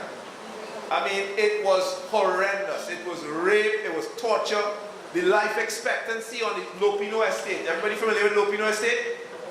Life expectancy on that Lopino estate when they were clearing land was 3 to 5 years. So death was always stalking your ancestors on the plantation. And anytime there seemed to be strange deaths, according to the planters, they would call in Begarat. And Begarat would accuse somebody on the plantation of witchcraft and obeah, because of course he didn't know anything about diseases like cholera and so on. So anytime he saw anything like that, it had to be witchcraft and obeah. And Thisbe was one of those sisters who was accused of such. And she said she didn't do anything. So they started to torture her. When they weren't satisfied, they found her husband and they started to torture him. Under that pressure, seeing the man she loved being tortured, Thisbe decided she would confess. She said, I'll confess to anything. Whatever you say I'll do it. But give the man a break. But she said, she asked them first, she said, if I confess, will you give my husband a break? Would you let him off? And they said, yes, Begarat and his men, yes, of course we will free him if you confess the crimes you have committed. And so she said, okay, I confess. You think they let him go? No, they burnt Thisbe at the stake, but before they did, they cut off the ears of her husband and mutilated him and tortured him in other ways in front of her so she could see. And then they deported him from Trinidad. This is the kind of regime that Picton was running in Trinidad. If he didn't like you, he'd have you killed. There was something he set up in Port of Spain called the cajots brûlants. These were, you see this table here? The height of the cell was the height of this table. So they would open it up from the top. You would go down inside and you'd lie down on your back. They would change it to the ground, arms and legs. And then they would close it back. There was no air underground. There was no water, there was no food for several days. It was pitch black in there. The cajots brûlants. That was one of Picton's things. The question I would like to ask is, do we want to continue to celebrate men like that in our city? Let's take Lord Harris for example. This is just a few years after emancipation. This is what he said. Let me quote him. They are not, neither the coolie or the African, fit to be placed in a position which the laborers of civilized countries may at once occupy. Remember I said apartheid was how I described how we lived after emancipation? This is the leader, the governor of Trinidad, explaining how he was making policy in Trinidad, which was like apartheid. He says he doesn't want to have coolies and niggers occupy a position similar to laborers in civilized countries. They must be treated like children and wayward ones too. The former from their habits and their religion, and the latter from the utterly savage state in which they arrived. We still have a square named after this man. Right? The other campaigns that we have started to run, one is Columbus must fall. We have to remove the Columbus statue in town to a museum. Right? It must be go where it can be contextualized. And I'm going to explain this to you very quickly because this is an important campaign. Columbus, as we all know, what's his name? Black Stalin and called him a liar. What was his? We had Burning Spear. Bob Marley condemned him. What's his name? That brother? Shadow from Tobago, yes. And I have to thank Shadow and Stalin because they've endorsed the project and allowed us to use their music for the campaigns that we are going to unleash over the next few months. But Columbus wasn't just a liar. Columbus is not just a lie. Columbus is the founding lie of the Americas. Right? And let me get into some detail on this now. I want to explain this to you. Columbus did not, that statue that you see in Port of Spain was not put up anywhere near or around the time that Columbus was alive. And first let's get into some of the lies that you're told. You would be told that Columbus landed here in Trinidad at some point, in 1498, correct? Yeah, brother, you have a question? No, okay. 1498. If you go down to Moruga today, after you leave here, you can go to a beach there where there's a huge sign. And of course, if this projector was working, I'd show it to you. And that sign says that here landed Christopher Columbus on his men on so and so date. You've seen the sign. Next to that sign is a huge white cross, and next to that cross is a statue of the invader, the murderous imperialist himself. That is absolute false history. It is an absolute lie. And I'll tell you this, I spoke to the gentleman who put up that sign and put up that statue. His name is Eric Lewis, very popular in Moruga. In fact, he calls himself His Royal Highness, the Prince of Moruga. He's the self-proclaimed Prince of Moruga. I find it as absurd as you do, brother. I would chuckle as well.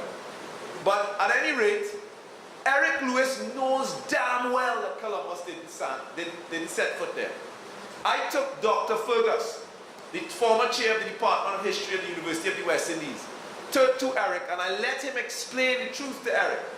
That sign is still there in Moruga. That statue is still there on that beach. So we have to ask ourselves, what the hell is that brother doing? But anyway, they tell you that he came here in 3 ships. The Nina, the Pinta, and the Santa Maria, right? Let me tell you, one of those ships was actually called the Gorda. In Spanish, that means the fat girl. I'm waiting on somebody to translate the meanings of the other 2 for me. But let me tell you, the Nina, Pinta, and the Santa Maria didn't come anywhere near Trinidad. They're on our coat of arms, mind you. Think about that for a second. When we look at our coat of arms, what does that coat of arms actually mean? I'm going to leave you with that for the time being, because if I start talking that now, they shut down my project. Right? But this is part of the lie. Now let's get into it. So, the statue is put up in 1881. That is 350 something years after Columbus had died. He died in chains and in poverty in Europe for the corrupt practices that he was carrying on with, for his greed, etc. In 1828, a man in the United States of America called Washington Irving he fabricates a history, a hero myth around this man Columbus. And he imbues this hero myth with Christian imagery. That's really important, eh? You know, the Rastas will tell you that colonialism will use every tool at its disposal to confuse you and to take you off in different directions. And they understood in the late 19th century the importance of Christianity to brothers and sisters. And they imbued the hero myth with Christian imageries and symbolism and so on to make it more palatable to us. Right? Today they call that type of history a romantic biography. But it was created in 1828. It was created by a man who's actually a fiction writer. Washington Irving was the guy who wrote the book called The Headless Horseman. Everybody here would know that book. Right? The Legend of Sleepy Hollows. Right? You got to set it right. You're working. Good job. So he creates this myth. A few years later, a Trinidadian by the name of Gustave Louis Bord, who was the child of a wealthy slave owner, French planter in Port of Spain, regurgitates the myth in his 2-volume study of the history of Trinidad. That's 1876. Shares it with the people. A few years later, his younger brother, Hippolyte, puts the statue on family land downtown. He pays for it with his own money, and he gets a famous European artist to design the statue. Now let me tell you the tragedy of this. Go and look at that statue. It was put up in 1881 by one single individual out of his own pocket. It is still the best statue in terms of the aesthetic value of the statue in this country today. We talk about honoring people, heroes, right? Go and look at the statue of Sparrow outside of Queen's Hall. It is an abomination. Go and look at what they did to Kitchener outside One Woodbrook Place or just outside St. James. It is an abomination. They went to a company in Florida when they were designing a statue for Brian Lara on the Lara Promenade. A company that makes little statues for people's bathrooms and for their lawns.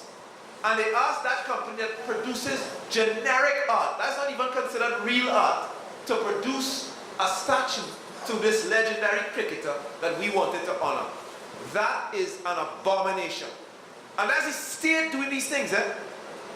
Taxpayers' dollars, they have endless money to do this and that, and they couldn't find a decent artist and pay for a decent product. Whereas a man in 1881, out of his own pocket, one individual was able to produce a statue that is better than all of them. But better or not, we're going to take that statue down. Right? The statue and the 4 demons around it. But let me go one step further now, for you to understand this thing. In an international context, Columbus had been ignored for 300 years. Why did he come back in the 1880s? Because between 1880 and 1931, hundreds of Columbus statues go up all over the world. In fact, that's the big high point for Columbus statues. Why does he come back? He comes back because of something called the doctrine of discovery, which is heavily associated with the Catholic faith. And I'm not going to go into those details tonight. All I would say is that the Pope issued 3 bulls very early on, somewhere in the 14th, 15th century. One was called Inter Cae Terra, one was called Terra Nullius, and the other one, it'll come back to me in a minute. But those 3 bulls form the foundation, the legal foundation of the doctrine of discovery. And what does the doctrine of discovery basically say? That you, European Christian, can go into the land of anybody else on the planet and take all their resources, name their country, do with it what you like, do whatever you want with the people, women, children have no rights before this doctrine of discovery. That's what it says. Now remember, they had used that doctrine of discovery to come here and basically wipe out the indigenous people of the Americas and claim all the territory and name willy-nilly all kind of islands. And let me tell you something about Trinidad. They will tell you in the history books that Columbus was going through the somewhere up down in south on the eastern coast, and he saw 3 hills. And because of those 3 hills, he called Trinidad. He gave us the name La Trinity, Trinidad. La Trinidad is actually what it was called. That is not true. Before Columbus left Spain, he said, the very next island I see, I'm going to call it La Trinidad. You understand how the myth works? Right? Because it sounds much better that he was there on his ship and he was hungry and tired and he kneeled down and he prayed. And then he looked up and there were 3 hills and he immediately thanked the Trinity. Rubbish. If he had seen Tobago, he'd have called it Trinidad. He just happened to land here. And in fact, if you are a sailor like I've been, I've sailed all up and down this region, I can see 3 hills anywhere. You understand what I'm saying? But this is all part of our mythology and our folklore. So basically, after emancipation now, they need new sources of resources. They need new labor. So they need to conquer new territories. They need the doctrine of discovery again. So they go and find the symbol of the doctrine of discovery, who has been cleaned up a few years prior by Washington Irving. They clean him up, dust him off, bathe him, give him a shower, make him look nice, imbue him with some Christian ideas, and then they bring him back and they put statues everywhere. And once they put up the statues, is in 1881 Trinidad goes up. By 1886 they're carving up Africa. In that same period they're carving up, they're all over India, Asia, everywhere. They go in and they're raping people and stealing their resources. He was the symbol of that. Now what was he the symbol of here? 1880s is an important decade. By 1884 they banned the big drum. Right? You had the Camboulin riots. You had the Jose riots. Right? By 1917, the same year that they named Woodford Square, right? In 1917, they banned the spiritual Baptists. Right? Now, a lot of us, I don't want to digress here, but a lot of us think, well, I'm not spiritual Baptist, so, you know, too bad for them. We don't really give it, we don't really sit down to quite understand what happened when they banned the spiritual Baptists. Right? That was a tragedy for all Africans. No matter what your religion was. Understand that for a second. Other religious groups were able to set up schools all over Trinidad and build infrastructure that would give their people a step up. Just as our group, right, trying to interpret our Christianity in our own context, you know, because spiritual Baptists would have kind of run a gamut of everybody who was trying to interpret the Bible through our own cultural lens in that period. Just as we were organizing ourselves and putting ourselves in some kind of structure, they banned the whole thing and disbanded our communities and attacked our communities as a consequence. We have never recovered from that, trust me. And I'll have Dr. Fergus speak with one of the elders in the community here to come back, because he's a real expert on that in fundamental details. But the point I'm making is that on the local scene, that statue meant the beginning, right, or the intensification of a war to undermine the little bit of cultural self-esteem that we were beginning to express 50 years after enslavement. And then within 2 decades, in 1902, now today I'm going to say this for the first time publicly. You're going to hear it here. You came, you have to thank Brother Perra. You're going to learn a piece of history that we haven't spoken about anywhere yet. We have always said in the Emancipation Support Committee that the trick of changing Emancipation Day to Discovery Day took place between 1917 and 1923. And we had good reason for that. The research was difficult, and we found some clues around 1917 that led us to believe it was somewhere in that period. We also looked at the trends happening internationally, and you would see that Columbus Day started all over the world in around 1920, 1921. But we have discovered, and we have to thank Dr. Claudius Fergus for this. He was just in the archives in the UK. He came back and he said to me, I have discovered that emancipation was actually dislodged in favor of Discovery Day in 1904. In 1902, and we are working now to get the petition with the names on it, because we want to see which characters who are still around in business, in politics, etc., were responsible for drafting and signing the petition which the colonial office accepted, which dislodged Emancipation Day. And why did they want to dislodge Emancipation Day? Well, I'm giving you a context now for this Columbus statue. Remember, we said it was put there just as they were intensifying their program to colonize our minds. Right? We were free, technically, so we could roam, we could move around and so on. Yes, they were putting laws in place to undermine our development. But their primary concern after enslavement was our minds. And every year on August 1st, we would come together in groups like this, and we would start to discuss our own social history. I've gone through the archives myself for the 19th century and seen where we had commemorations like this, and there would be an old lady in the audience, an elder like our sister over here. Not that you're an old lady, ma'am, but an elder with much respect, right? Would come in and recount the experiences of enslavement for the younger generation. The Europeans were extremely nervous about that, and they wrote about it extensively in the newspapers publicly throughout the 19th century. And so at the end of the century, they decided, here we have a hero, our hero that we've created, that makes us look good, because of course, what does Columbus just represent? It means that Europeans, when you accept Columbus and the Columbus myth, you're accepting the idea that a European has the right to come to a territory, to your territory, and name it. He has a divine right to do that, right? He has a divine right to do with your resources whatever he will on the question of discovery.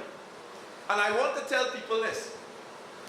African and Native American humanity and equality before man and God is not compatible with the Columbus myth.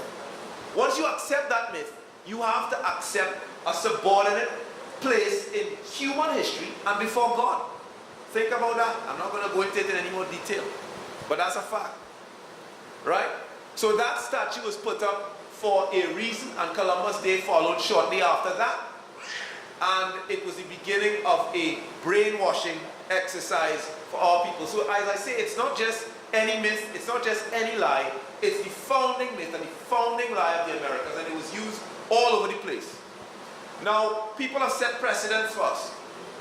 As far as Seattle in North America, they've removed Columbus statues and changed the day. In Venezuela, right next door, they've removed the statue and placed Huaycaipuro, one of the indigenous heroes, and they call the day El Día de la Resistencia Indígena, the Day of Indigenous Resistance. In Argentina, they pulled down their statue. In Spain itself, brothers and sisters, grasp this for a minute. There are parts of Spain that object to celebrating Columbus Day. and want to remove the statue in Barcelona, the most famous Columbus statue in the world.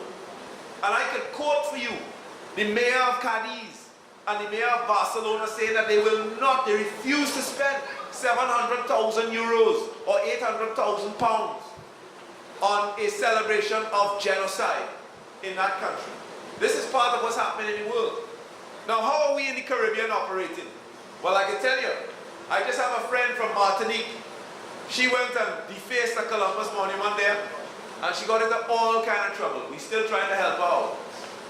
Puerto Rico has just built, they've just erected a statue that is larger than Christ the Redeemer in Brazil. It is larger than the Statue of Liberty in New York to Columbus. Some people say it's the largest statue in the world. Puerto Rico just did that. Now, Puerto Rico, to put this in context, is bankrupt. And while they didn't have to pay for the statue, it cost them 20 million US to erect it. So that's where we are. Let me quickly wrap up now. And I want to say, in closing, that one of our Guyanese scholars, Jan Carew, he said that false heroes don't just burden our public spaces, they burden our character. I just want to make a couple closing points now.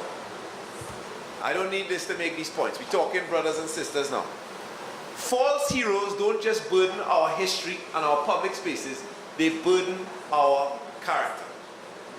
The values that these statues are emblematic of, it's not just that they're emblematic, they also condition our minds in particular ways. They also decide how the boundaries around which we have to tackle our problems. We're talking about continued racial discrimination, white over brown over black.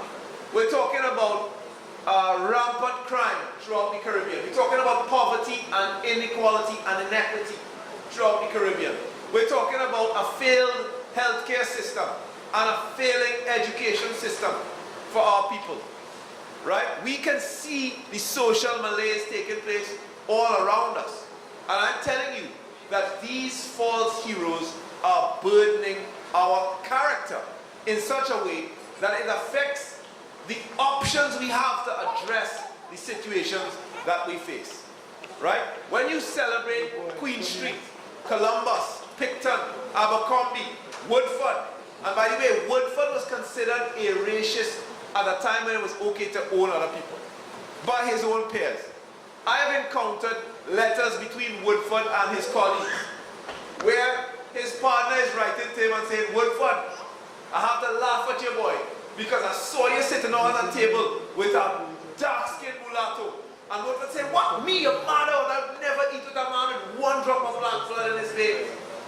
That's how dread he was. He segregated cemeteries. He didn't want whites to be buried next to black. He gave you a dead. You couldn't come close to whites. He didn't want any kind of miscegenation in Trinidad. He didn't want any mixing of the races. That's Woodford Square. Right? And people will argue that Woodford Square is our history. And again, Woodford Square, before it was Woodford Square, was called what? Brunswick Square. Before that, it was called Plaza de las Armas.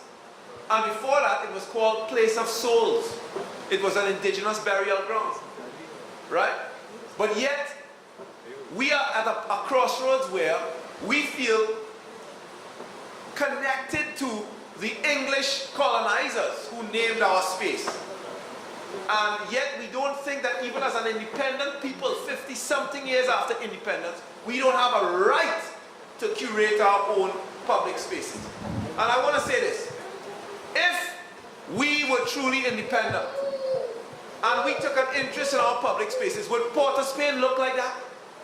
Does it reflect you and I?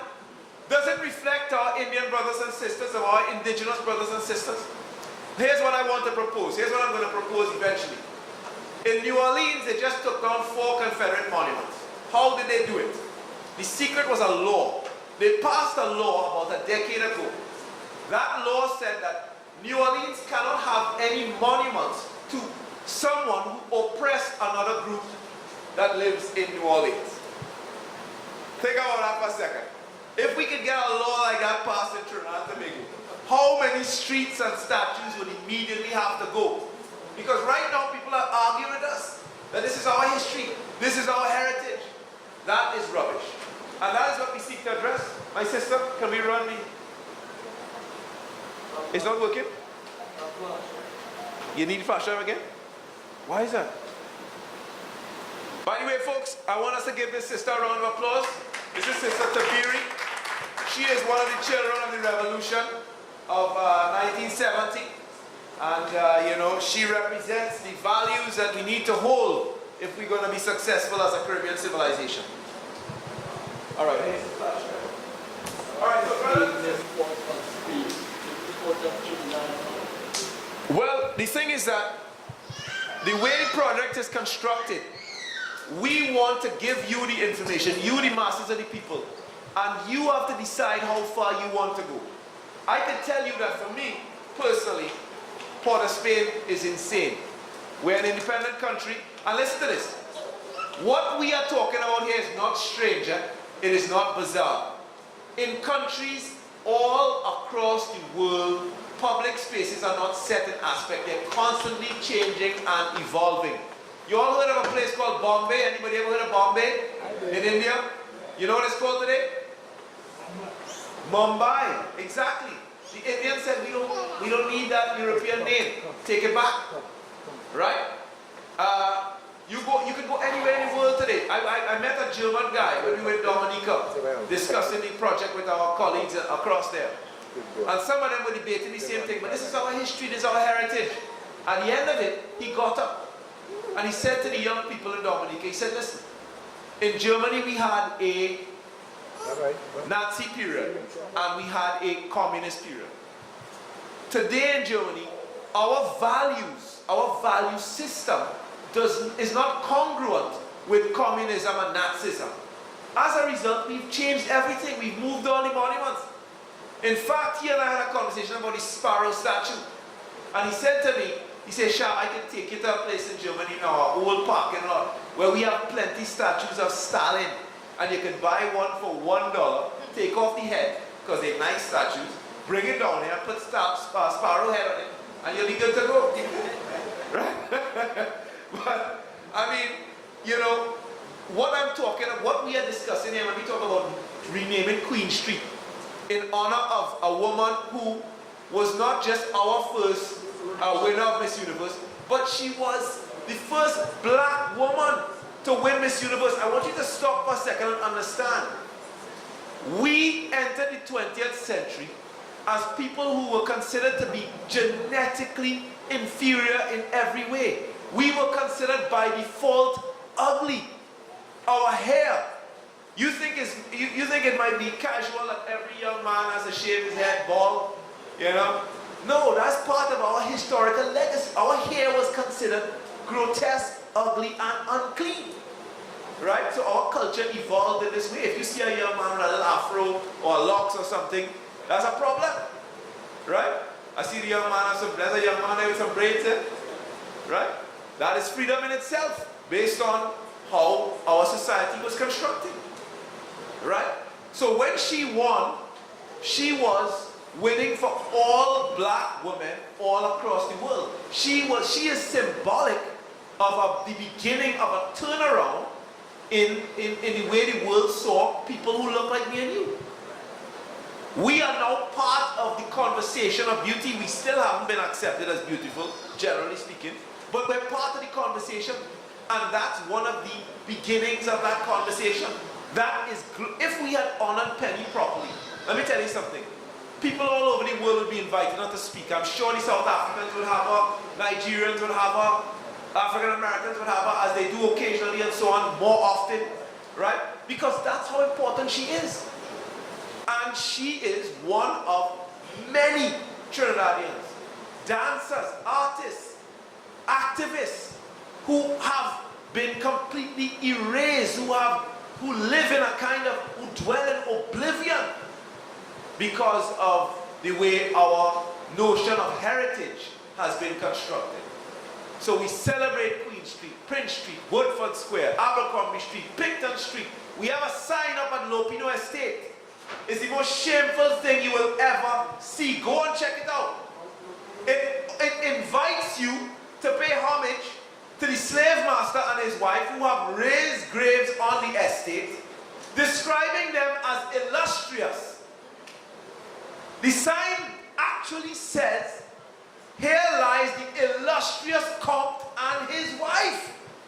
And lower down on that sign, it describes your ancestors who he tortured and worked to death in a period of 3 to 5 years as loyal slaves. This is 2017. What are you teaching your children? And this is why we set up the Crossroads Freedom Project, brothers and sisters. And I hope now that we have sound as well, sister. You attach the sound? Yes, so Crossroads is being set up. We're working on a film. I'm going to ask for some material support, not tonight, but as we go along to make sure we complete this film properly.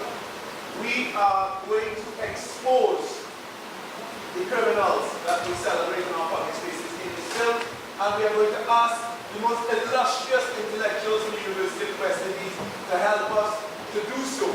Some of them, I can tell you, I've spoken to them, they don't agree with our objectives, but I'm not interested in what they think in terms of our objectives. I'm interested in the information they have on the creeps and criminals that we celebrate in our public spaces. So Henry Morgan became governor of Jamaica, and he was a pirate.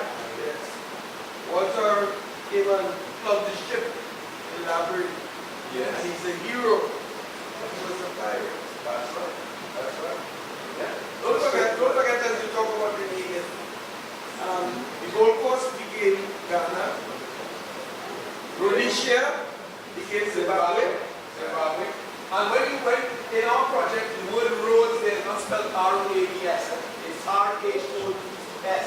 After the guy who named Rhodesia after himself. And let me tell you what I encountered when I was doing research. It's the greatest thing. You know, we talk about the way our history has been robbed from us. And usually we think in terms of Egypt. Egypt being, of course, the celebrity, ancient civilization that everybody wanted to claim.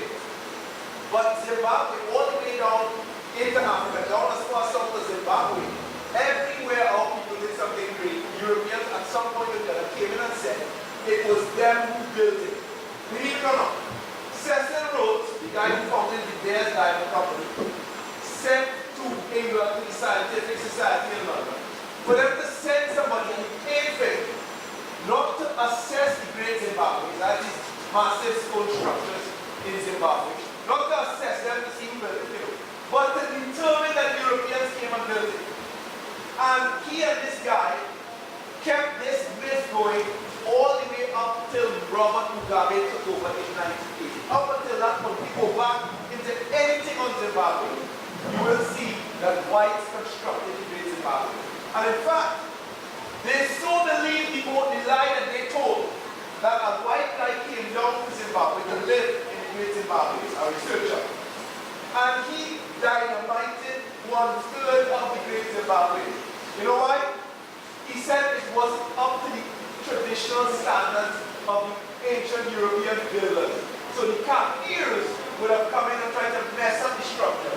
So the party didn't like, he dynamited that whole, so 1/3 of the patrimony of Zimbabwe was literally blown up and destroyed because somebody thought blacks built that section and spoiled the white section. It wasn't until 1980 that somebody just went down the road with the great Zimbabwe to speak to the guys that went right down the road and say, hey, you don't know anything about that structure? And the fellow say, yeah, our grandparents built that. That's called Zimbabwe. You know what I mean? They never consulted anybody, and they've done the same thing all over the world. I was in Mexico a couple of years ago. I went to see the Great Pyramids down in Palenque. And while I'm there, it is drawn to my attention that a white guy, a French guy, came and lived in Palenque for 7 years, and he thought, of course, that somewhere under the pyramids there'd be gold. Right? And there's an interesting story, a side story to that in Trinidad. And so he started blowing up left, right, and center all these amazing structures of the indigenous people, destroying Mexican patrimony. As I say, there's a connected story in Trinidad. Begarat tortures, Clifton is responsible. He was tried in England for torturing a girl called Louisa Calderon. Anybody want to know that story? She was supposed to be a mixed brown-skinned mulatto girl in Port of Spain. Of course, they started abusing her from the time she was a young teenager. Just like, what's his name? George Washington, the founding father of the United States of America. You all familiar? You all heard that a couple of weeks ago they found the room where he had Sally Hemings? You all should check this out. He had an African woman in a room connected to his bedroom with no windows. Sally Hemings. He started to rape her from the time she was in her early teens. Brother Hines would know the exact age, probably 13 or 14. And kept her there to have several kids with her. He transport. Whenever he was traveling, he would bring her so he could abuse her. Not Thomas Jefferson. Thomas Jefferson, yes. What did I say? Look at that. Tired now. Thomas Jefferson and Sally Hemings. Right? And historians will tell you that was a romantic relationship. Why you have to keep her in a room with no windows and doors if it was romantic? Right? There's no such thing as a romantic relationship in period of enslavement. Exactly. If you don't have a right to say, I don't want this, if you don't have a right to say, I have had enough, that is not romance. Right? We know that. No, we are very clear on that. Right? But as I said, there's a girl called Louisa Calderon in Port of Spain. And it was thought that she was part African, part Native American from South America. And that her family knew where, because she was the descendant of some kind of cacique from Venezuela or Colombia. And her family knew where the city of gold El Dorado was. And so one day, there was a white guy in Port of Spain who was raping her, of course, statutorily. And she ended up deciding she wanted to go out with she wanted to have a black lover in town instead. She wanted to have a black boyfriend. So she, on the side, she got together with this guy she actually liked. And he found out about it. So he decided to set her up. He said that she stole money from him. And that gave Clifton the authority to call in Begarat, vampire from Diego Martin. Begarat comes in and he says, okay, I will do what I normally do. I'll take her down to the Cajots Brulans and we'll torture her for a couple of days. So he tortured this girl for a confession for a couple of days. And when he was finished and he got her to confess as he would normally do, you committed opium, brother. You take it downstairs. When you come back up 2 days later, you did. You confessed it, right? So he got her to confess that she stole the money, which in fact they found out later she didn't do. But he kept her for 2 more days, Begarat, on Clifton's orders. Why? Because they thought that she was a direct descendant of this cacique from Colombia or Venezuela, and that she would know the secret of where the city of gold was. And so he tortured her for 2 more days for that, of course, without finding out where it was. But that's part of our history too. And again, that's why we cannot continue to honor these creeps. Right? Are we ready, my sister? Right. Let's see if we can get this to happen now. Wait a second. Alright, this clip starts with a sign, I don't know if you're going to be able to get the lights off. It says, imperialism leaves behind germs of rot, which we must clinically detect and remove from our lands and our minds as well. This is a statement that one of our greatest intellectuals left us with, a man by the name of Franz Fanon. Every Ivy League university in the world, only Caribbean scholar that you must read, that is on a compulsory book list in Oxford and Cambridge, is Franz Fanon. And these were his words to us before he died.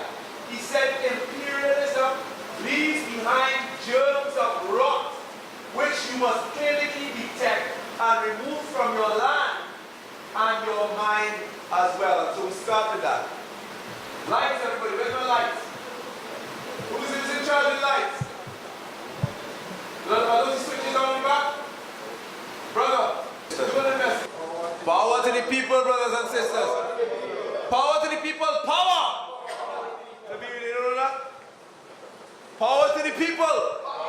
Forward ever! That's right, respect guys, thank you. Yes, my brothers and sisters, let us all give our brother Shabaka Campbell a round of applause. And remember, the project is on the way, and we got to change these evil faces of these people that now takes over our country. For Christopher Columbus was a liar. Highly, damn blasted liar. At this point in time, we like to honor two of our persons in our audience, you know, in terms of our recognition.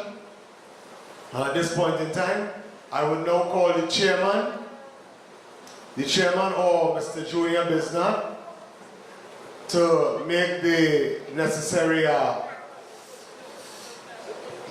transfer the necessary courtesy to His Worship the Mayor, Mr. Junior Regrello, and to Black Stallion, apparently, who unfortunately is not with us, but somebody can receive it on behalf of Black Stallion. I now call on His Worship the Mayor.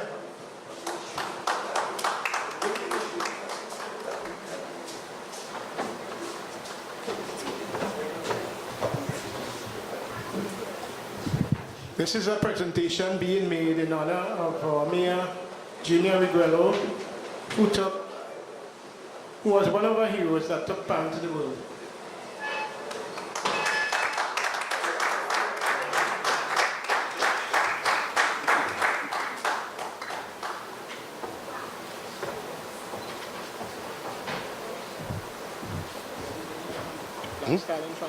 Yes, is there any relative or any member of Black Stallion family in our midst that somebody can connect with on behalf of Black Stallion? Okay. On Mr. Chairman, we would have our brother, Ras Commander, to collect the plaque on behalf of Brother Stallion.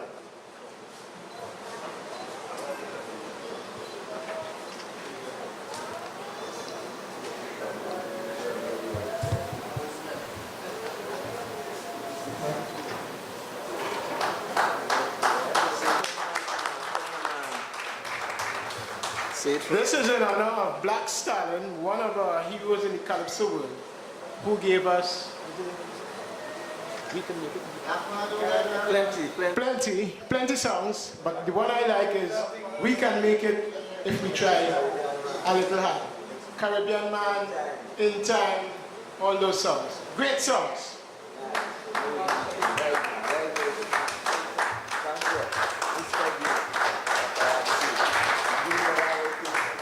Yes, my brothers, a round of applause again as we share our recognition this evening to our local icons and our local heroes. At this point in time, my brothers, we please remember that the organization African History Month, you know, this evening has been sponsored by kind courtesy the City Corporation. And as a growing group, we are asking for certain support since we intend to keep the organization, you know, moving from place to place and more fully informing and educating people. So I would ask ones and ones during the course of the time while you're here that whatever contribution that you can make in support of the African Advancement Organization, we do appreciate it heartedly. Thank you. At this point in time, my brothers, I would now like to call Mr. Joel to the podium. Yes, my brothers and sisters, remember, little is a feast. And whatever you can put in order to contribute to the further development of the African History Month, we give thanks.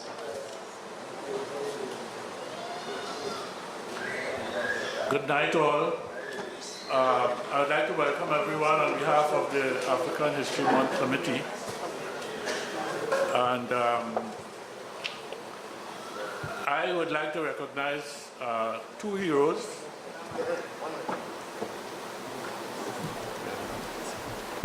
My brothers and sisters, I would like to say before Brother Joel that there are refreshments free for everyone.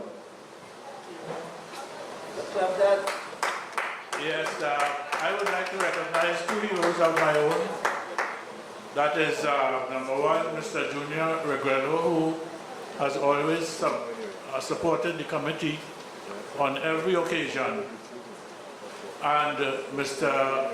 Wayne Parrott, who invited me to be part of this committee from the inception. In fact, I was one of the founding members and a past secretary. Now, I would like to move away a bit from the topic of our heroes and to go into what would amount to be a history lesson.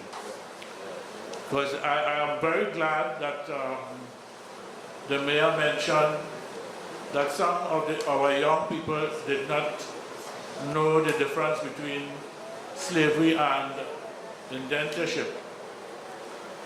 And also Mr. Campbell spoke extensively on Christopher Columbus, because these are two subjects that would I would be mentioning in my presentation.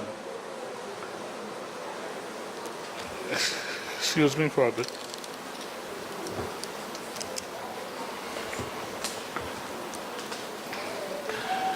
My topic tonight is slavery, an extended view.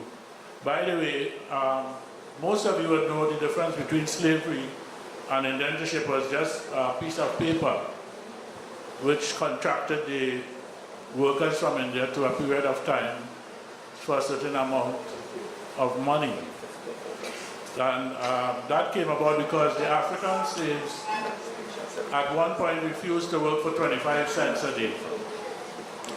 And that was probably the first strike in Trinidad and Tobago. And this caused the slave masters and the administration to bring down the Indians, who gladly worked and saved from that 25 cents a day. So, that was the beginning of it. My topic today, slavery, an expanded view, was chosen because I think the question of slavery concerns us all as human beings.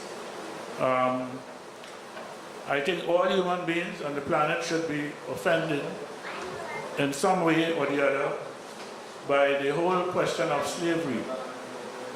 And because it's so important that I would say the modern civilization has benefited due to the work and the labor of slaves. But at the same time, we cannot say we are thankful for that or that we appreciate that, because inherently that was something evil. So what we can say is, out of something that was very evil, some good actually came out of it. But that was not always for the greater good of the masses and poor in society, but mainly for the rich and exclusive. So I beg your indulgence. I know most of us will be tired at this point.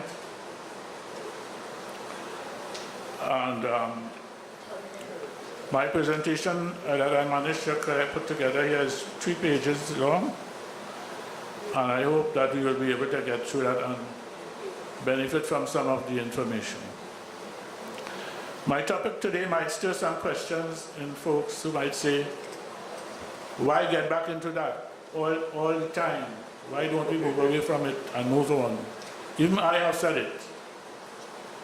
But as I said before, it concerns us all and contributed to the building of the major countries in the Western Hemisphere and Europe, United States, Brazil, England, and many others, especially in the British Commonwealth.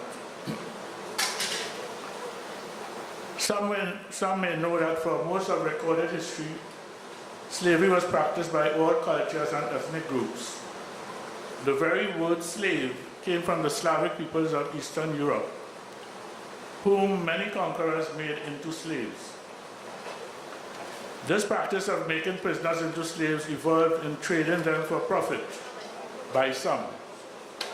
This trade was dominated by Muslim Arabs for over 1400 years, from approximately 700 AD.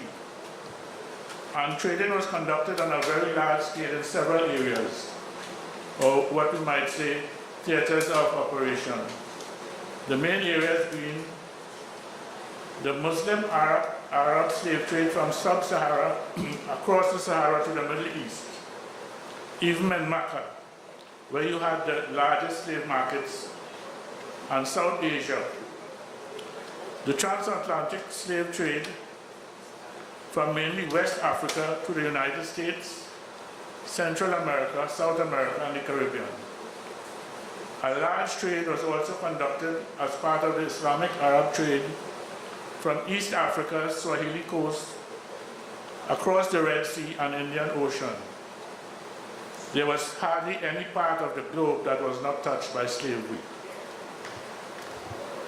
Also, you had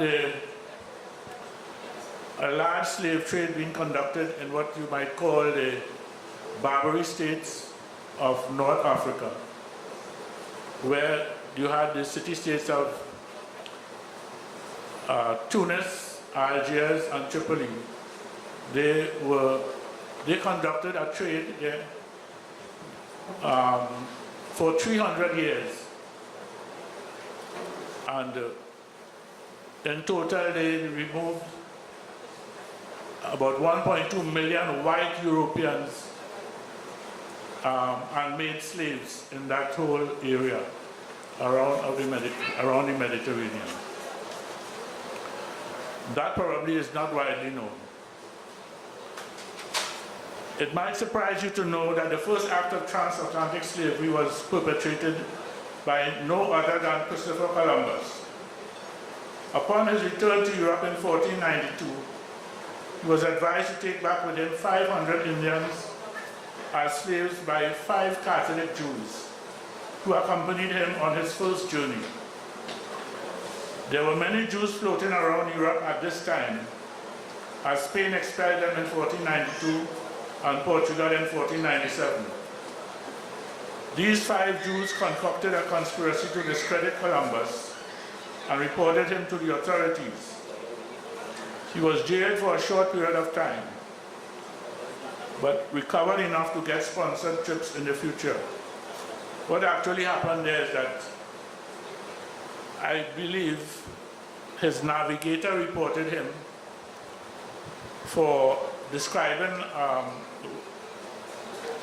when he described a vision of a UFO as the Jewish menorah. And he was reported to the Spanish Inquisition. And you know the result of that. So these 5 Jews, ever on the lookout for opportunities to do business and make money, returned on the other trips, all the while bringing family and rich friends. I am going this way because I need to show you the origins of slavery began in the minds of a few greedy individuals and what the extent to which greed can reach.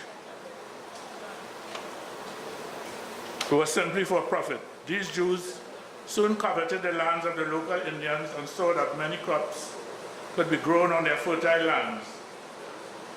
At this time, there were anti-slavery laws existing, but these Jews ignored them and started to trade cheap glass beads and baubles for valuable furs. They then went on to establish 22 distilleries in Newport, Rhode Island, to make rum and whiskey, which made it easier to cheat the Indians out of their land, knowing their propensity for liquor. The Jews soon realized that sugarcane could be grown on a large scale on these fertile lands, once owned by the Indians, and turned to the idea of slavery, having tried other crops before and failing by using Indian labor and European slaves.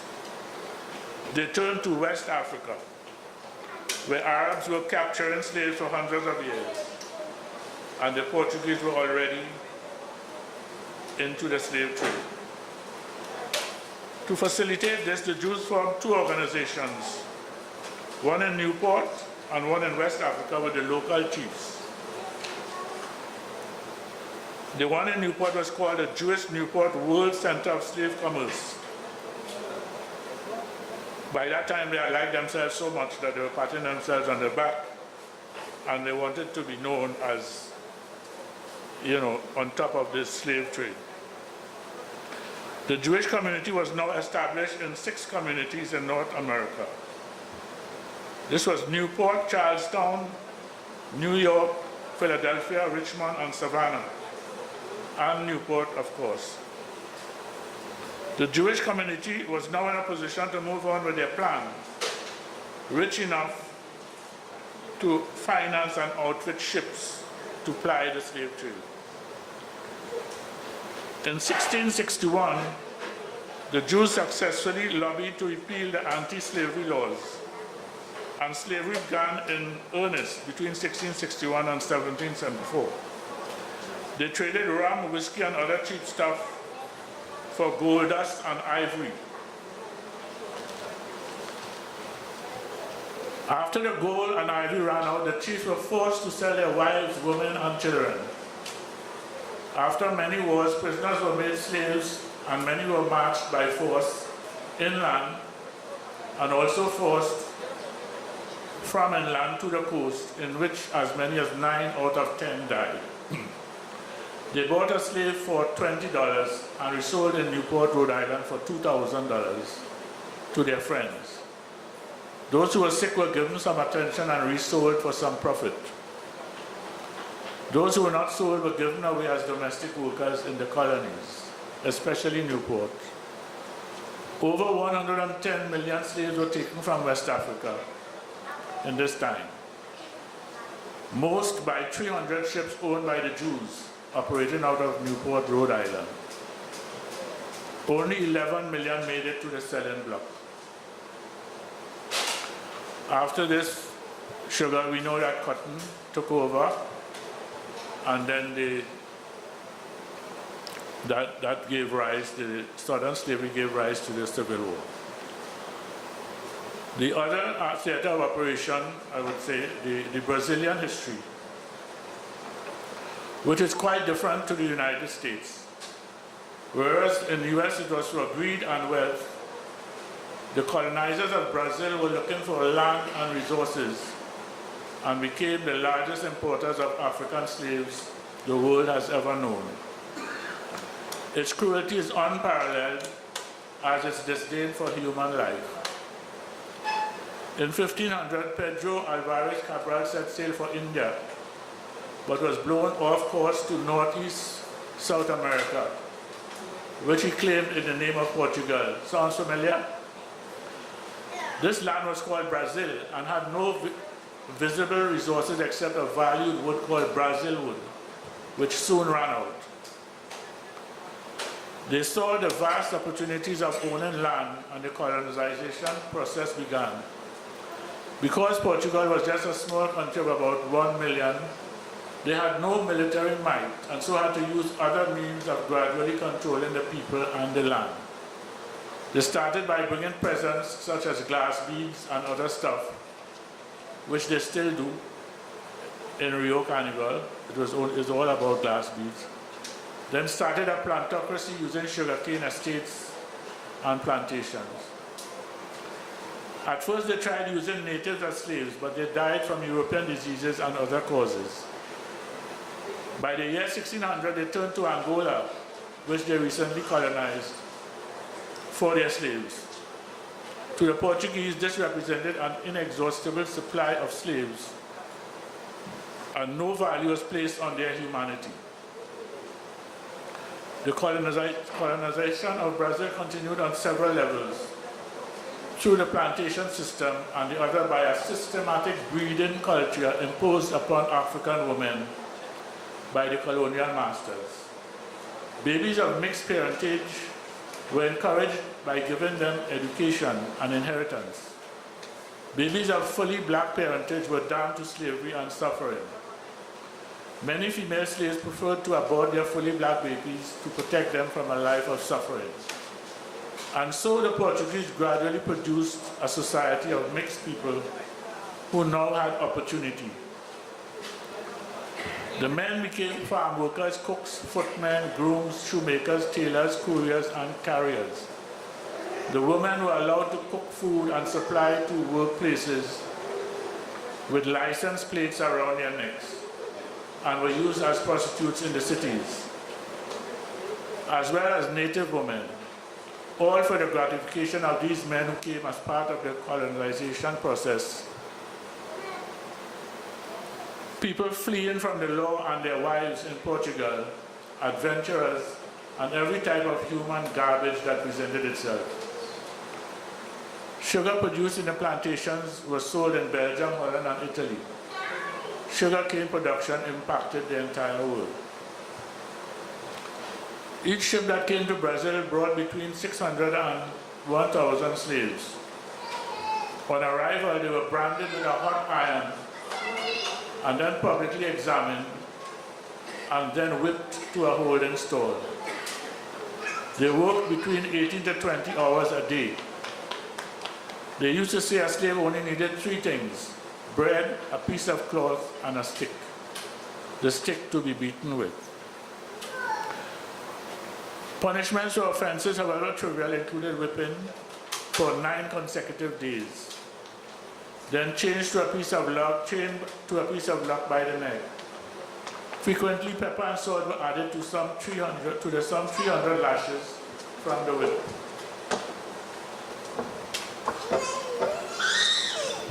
Many instruments were used, such as tourniquets, neck and head stocks, thumb screws, manacles, pillories, and many methods were used to punish slaves. The Portuguese tried for a very long time to control the slave population while building up the country. They were in the minority, and many estate owners lived in constant fear of rebellion and being killed. They implemented curfews and feared the sound of the drums, thinking it was a signal to attack them. It was the black slaves that built the cities and therefore the whole country. And when gold was discovered in the 1690s, they were sent to the mines. The biological integration of the African woman was made to seem natural, but was actually staged. This was not so in the US or the British colonies, which outwardly practiced non-mixture of the races, but fornicated all the same on the sly. The church used religion to keep the slaves in subjugation by appealing to the inborn nature of the African for spirituality, as the Africans built the churches and worshipped their saints.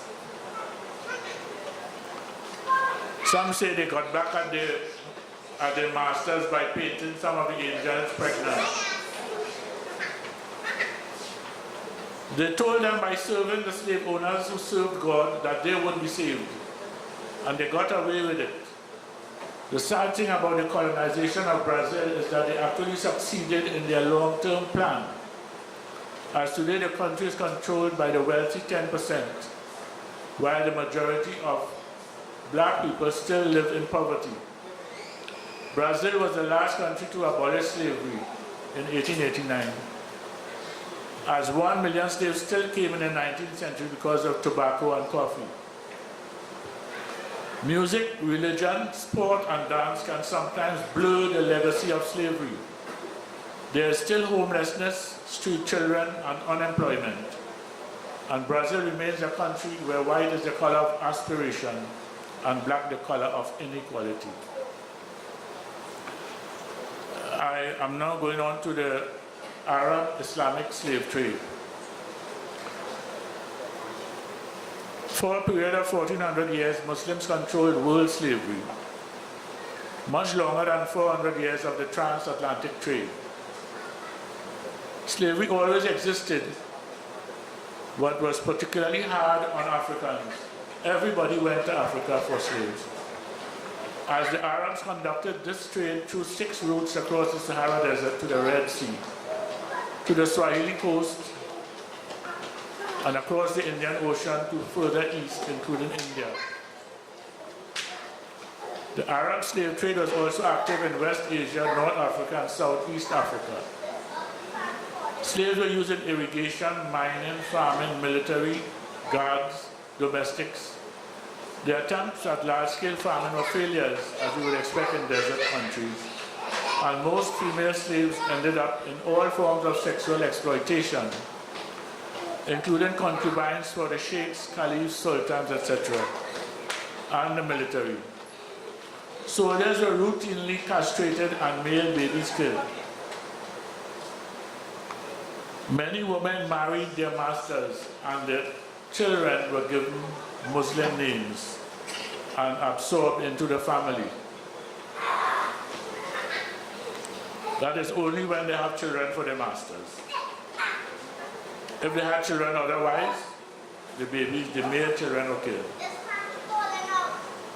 Under the Arabs, most black slaves were castrated, and at one point, a caliph of Egypt castrated all his black slaves, citing their ungovernable sexual appetite as the reason. Even though there were guidelines for the treatment of slaves, these were ignored, and extreme cruelty was the order of the day. In the 19th century, 1.2 million slaves were brought across the Sahara Desert to the slave markets of the Middle East, including Mecca and Medina. Mecca had the largest slave markets in those times. And it was said by an ambassador to London from Saudi Arabia, it was said that he said that it was written in the Quran that it was okay for them to attack and make slaves out of anybody that opposed them. So they thought that they had a divine right to go and take slaves from wherever they please. I'm just reporting what is written in history. I'm not attacking any particular religion, just want to make that clear. It was desirable to start a grooming process from age 10, as many were taught to read and write in order to tutor the children of their masters. They were also taught trades. Do not think for 1 minute that there was no slave rebellion in these slavery years. From 1869 to 1883, 500,000 slaves carried on a rebellion for 15 years in what is now Iraq, and many tens of thousands died. It is said that after crossing the Sahara, 450,000 slaves went across the Red Sea, 440,000 across the Indian Ocean. 8 million are thought to have died before reaching the slave markets of the Middle East. 2 out of 3 slaves in the transatlantic trade were men, and the situation reversed in the Arab trade. Percentage of deaths in the Middle Passage was 10%, and 80 to 90% in the trans-Sahara Arab trade. 11 million Africans were transported across the Atlantic. 90% went to South and Central America and the Caribbean, and 5% to the US. 28 million were enslaved in the Middle East. And Africans who lost their lives in total in the Islamic trade over 1400 years is said to be 120 and 140 million.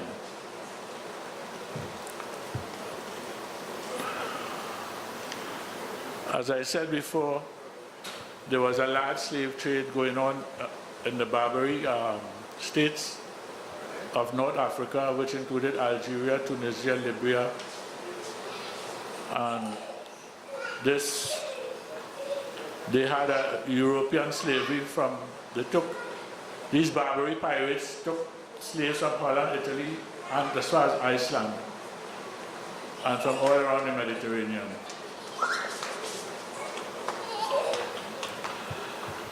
It was from 1500 to 1800, white slavery in the Mediterranean. 1.25 million white Christian Europeans were enslaved in North Africa. This trade was eventually ended by collaboration between the United States, England, and France. This was before the emancipation of slavery in the transatlantic trade. So what we actually see here is that they found it feasible and they had the will to do it, to go to war and fight war, which I believe was simply because white Christians were being enslaved rather than to go to war and be more decisive where the transatlantic trade and the trade to Brazil was involved. So I've come to the end of my short history lesson to put some light on the question of slavery. I hope this has brought some more information to everyone who has heard it. And again, I want to thank Mr. Agrello and Mr. Perrott from the African History Month Committee for inviting me to be a member of this committee. Thank you very much. Brothers, again, a round of applause to my brother Joel. As we come to this afternoon, end of our proceedings, I would now call for Sister Teka to do the vote of thanks.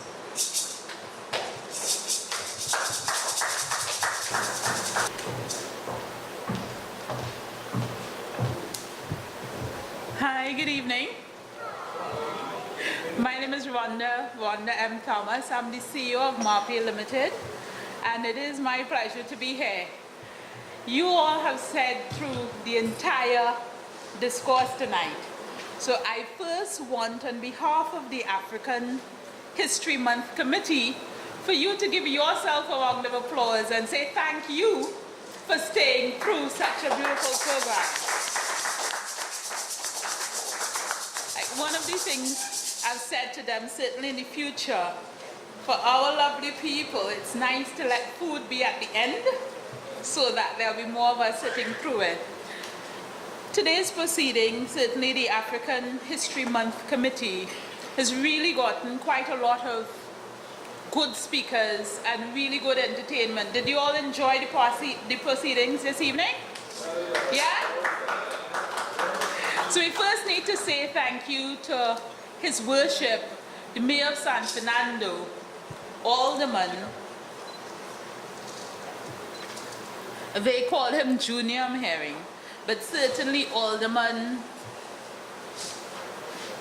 Junior Regallo. Really want to thank him. And he gave the call and he said, certainly, Africans, open your eyes. Africans, open your mouth. Remember that? Africans, open your ears. And that was a triumph and a trumpet call for us to really be conscious and do something and use the opportunity of the May in San Fernando.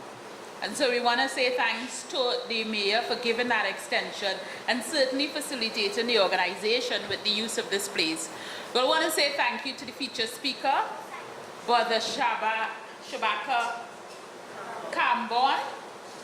And thanks for really expounding his project that he's doing, the Crossroads Freedom Project. Thanks to Brother Cambon. Let's give him a round of applause. And I will go through this very quickly. Thanks to Brother Anthony DeCarey. Sorry, I'm reading someone else's handwriting. Thanks to Brother Anthony DeCarey for his part in tonight's proceeding. Let's read from this. Thanks also to the poet, Empress Light, for her poem. Let's give her a round of applause. Thanks to Brother David White for the opening prayers from Open Bible Organization. Now it's just a few of us, and I'm reading from someone's script. So give a healthier round of applause now, you know. Let's get some support. to all those who did the display out there and all the other organizations that supported tonight's events, the Nuwapians, thanks to them, to Brother Hines, to Nzinga Fashions, and certainly to Brother BB, the cameraman. Thanks also to Bongo Greece. Is it? Bongo Greece. Thanks to him and the Emancipation Support Committee of Port of Spain. Thanks to the South Emancipation Support Committee, and thanks to the Calypsonian and the brothers, the Rastafarian brothers, for their wonderful chant. Thanks again to the African History Month Committee and all the hard-working members of the committee. Thank you all. God bless. Have a good night. Come on, a round of applause for our sister. A round of applause. A round of applause. Now bring on the closing with such a hearty feeling. As we close this afternoon proceedings, let us leave with this word and this thought in mind. We have reached the time when every minute, every second must count for something done, something achieved in the cause of Africa. We need the freedom of Africa now. Therefore, we desire the kind of leadership that will give it to us as quickly as possible. A determination that we must be free before the wreck of matter and before the crash of the worlds. Haile Selassie, Rastafari. Ashe, blessed love, my brothers and sisters.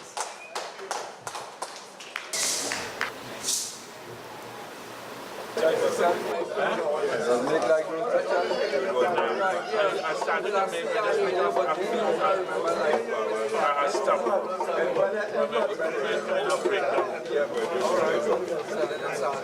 I thought you wanted to know something. What do you mean something like that? What is this? This is a love drum. Music from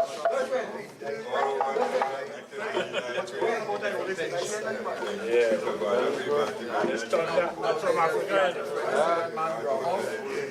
The rhythm of it is Africa, we love jobs.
Very important.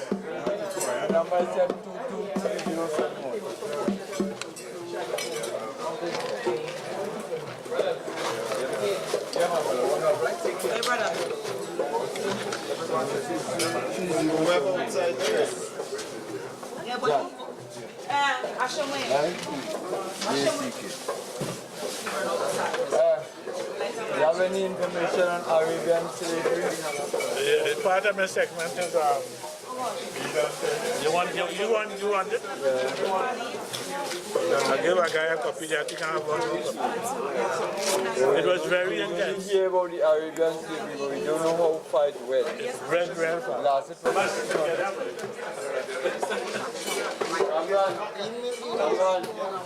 you say what you don't in hand. Lovely. Pleasure meeting you.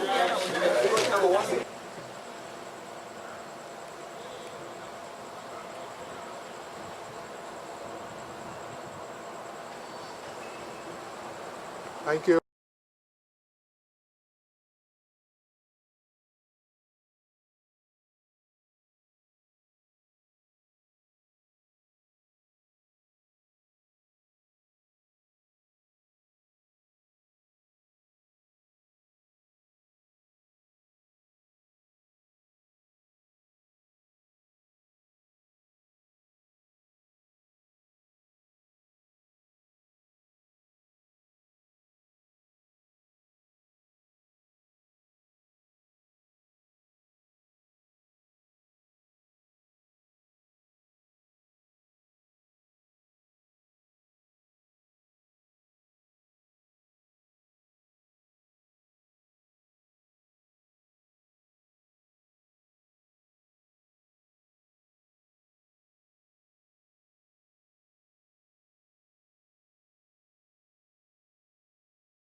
Chai, chai, chai, chai.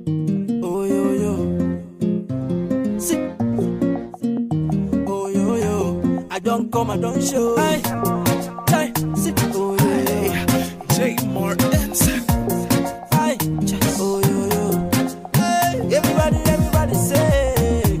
Oh yo yo. See, my brother, this kind of life not to jolly they go. Hey. Oh yo yo. It no matter whether they like you or not. Chai.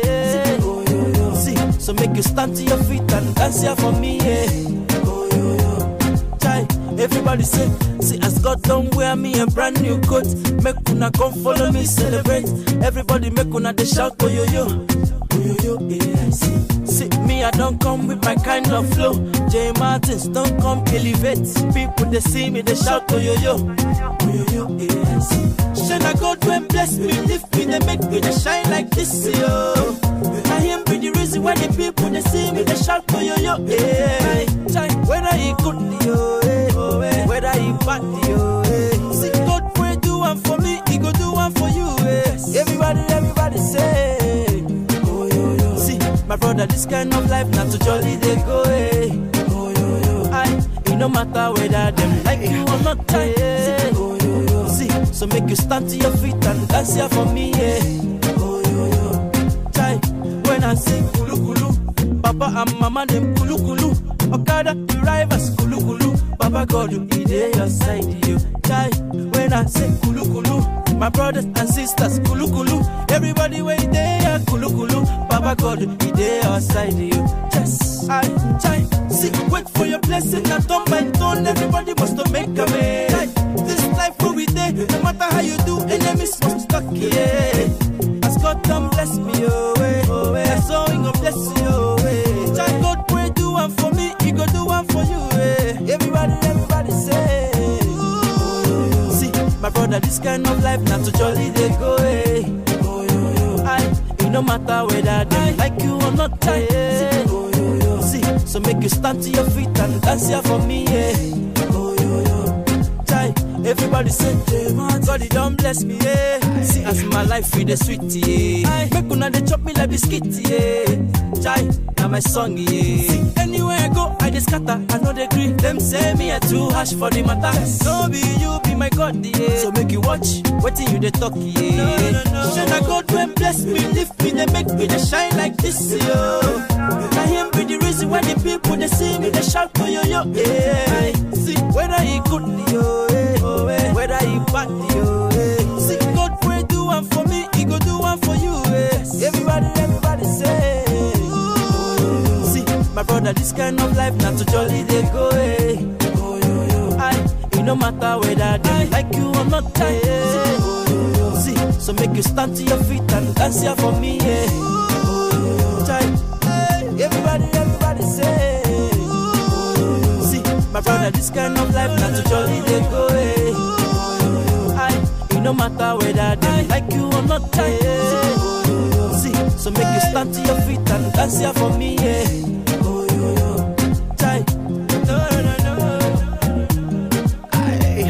J Martins.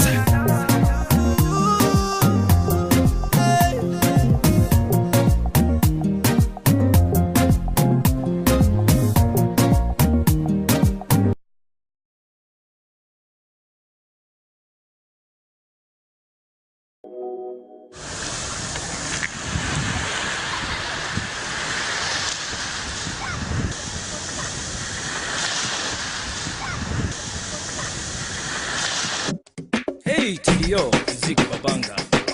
أنا ما ممنوع سيدنا I'm the Tamiga Marwa. بس ومناخ بس ما كنا. ده مو ده اللي Tala kunjina, umana wan ayina, hanim felli gatalo.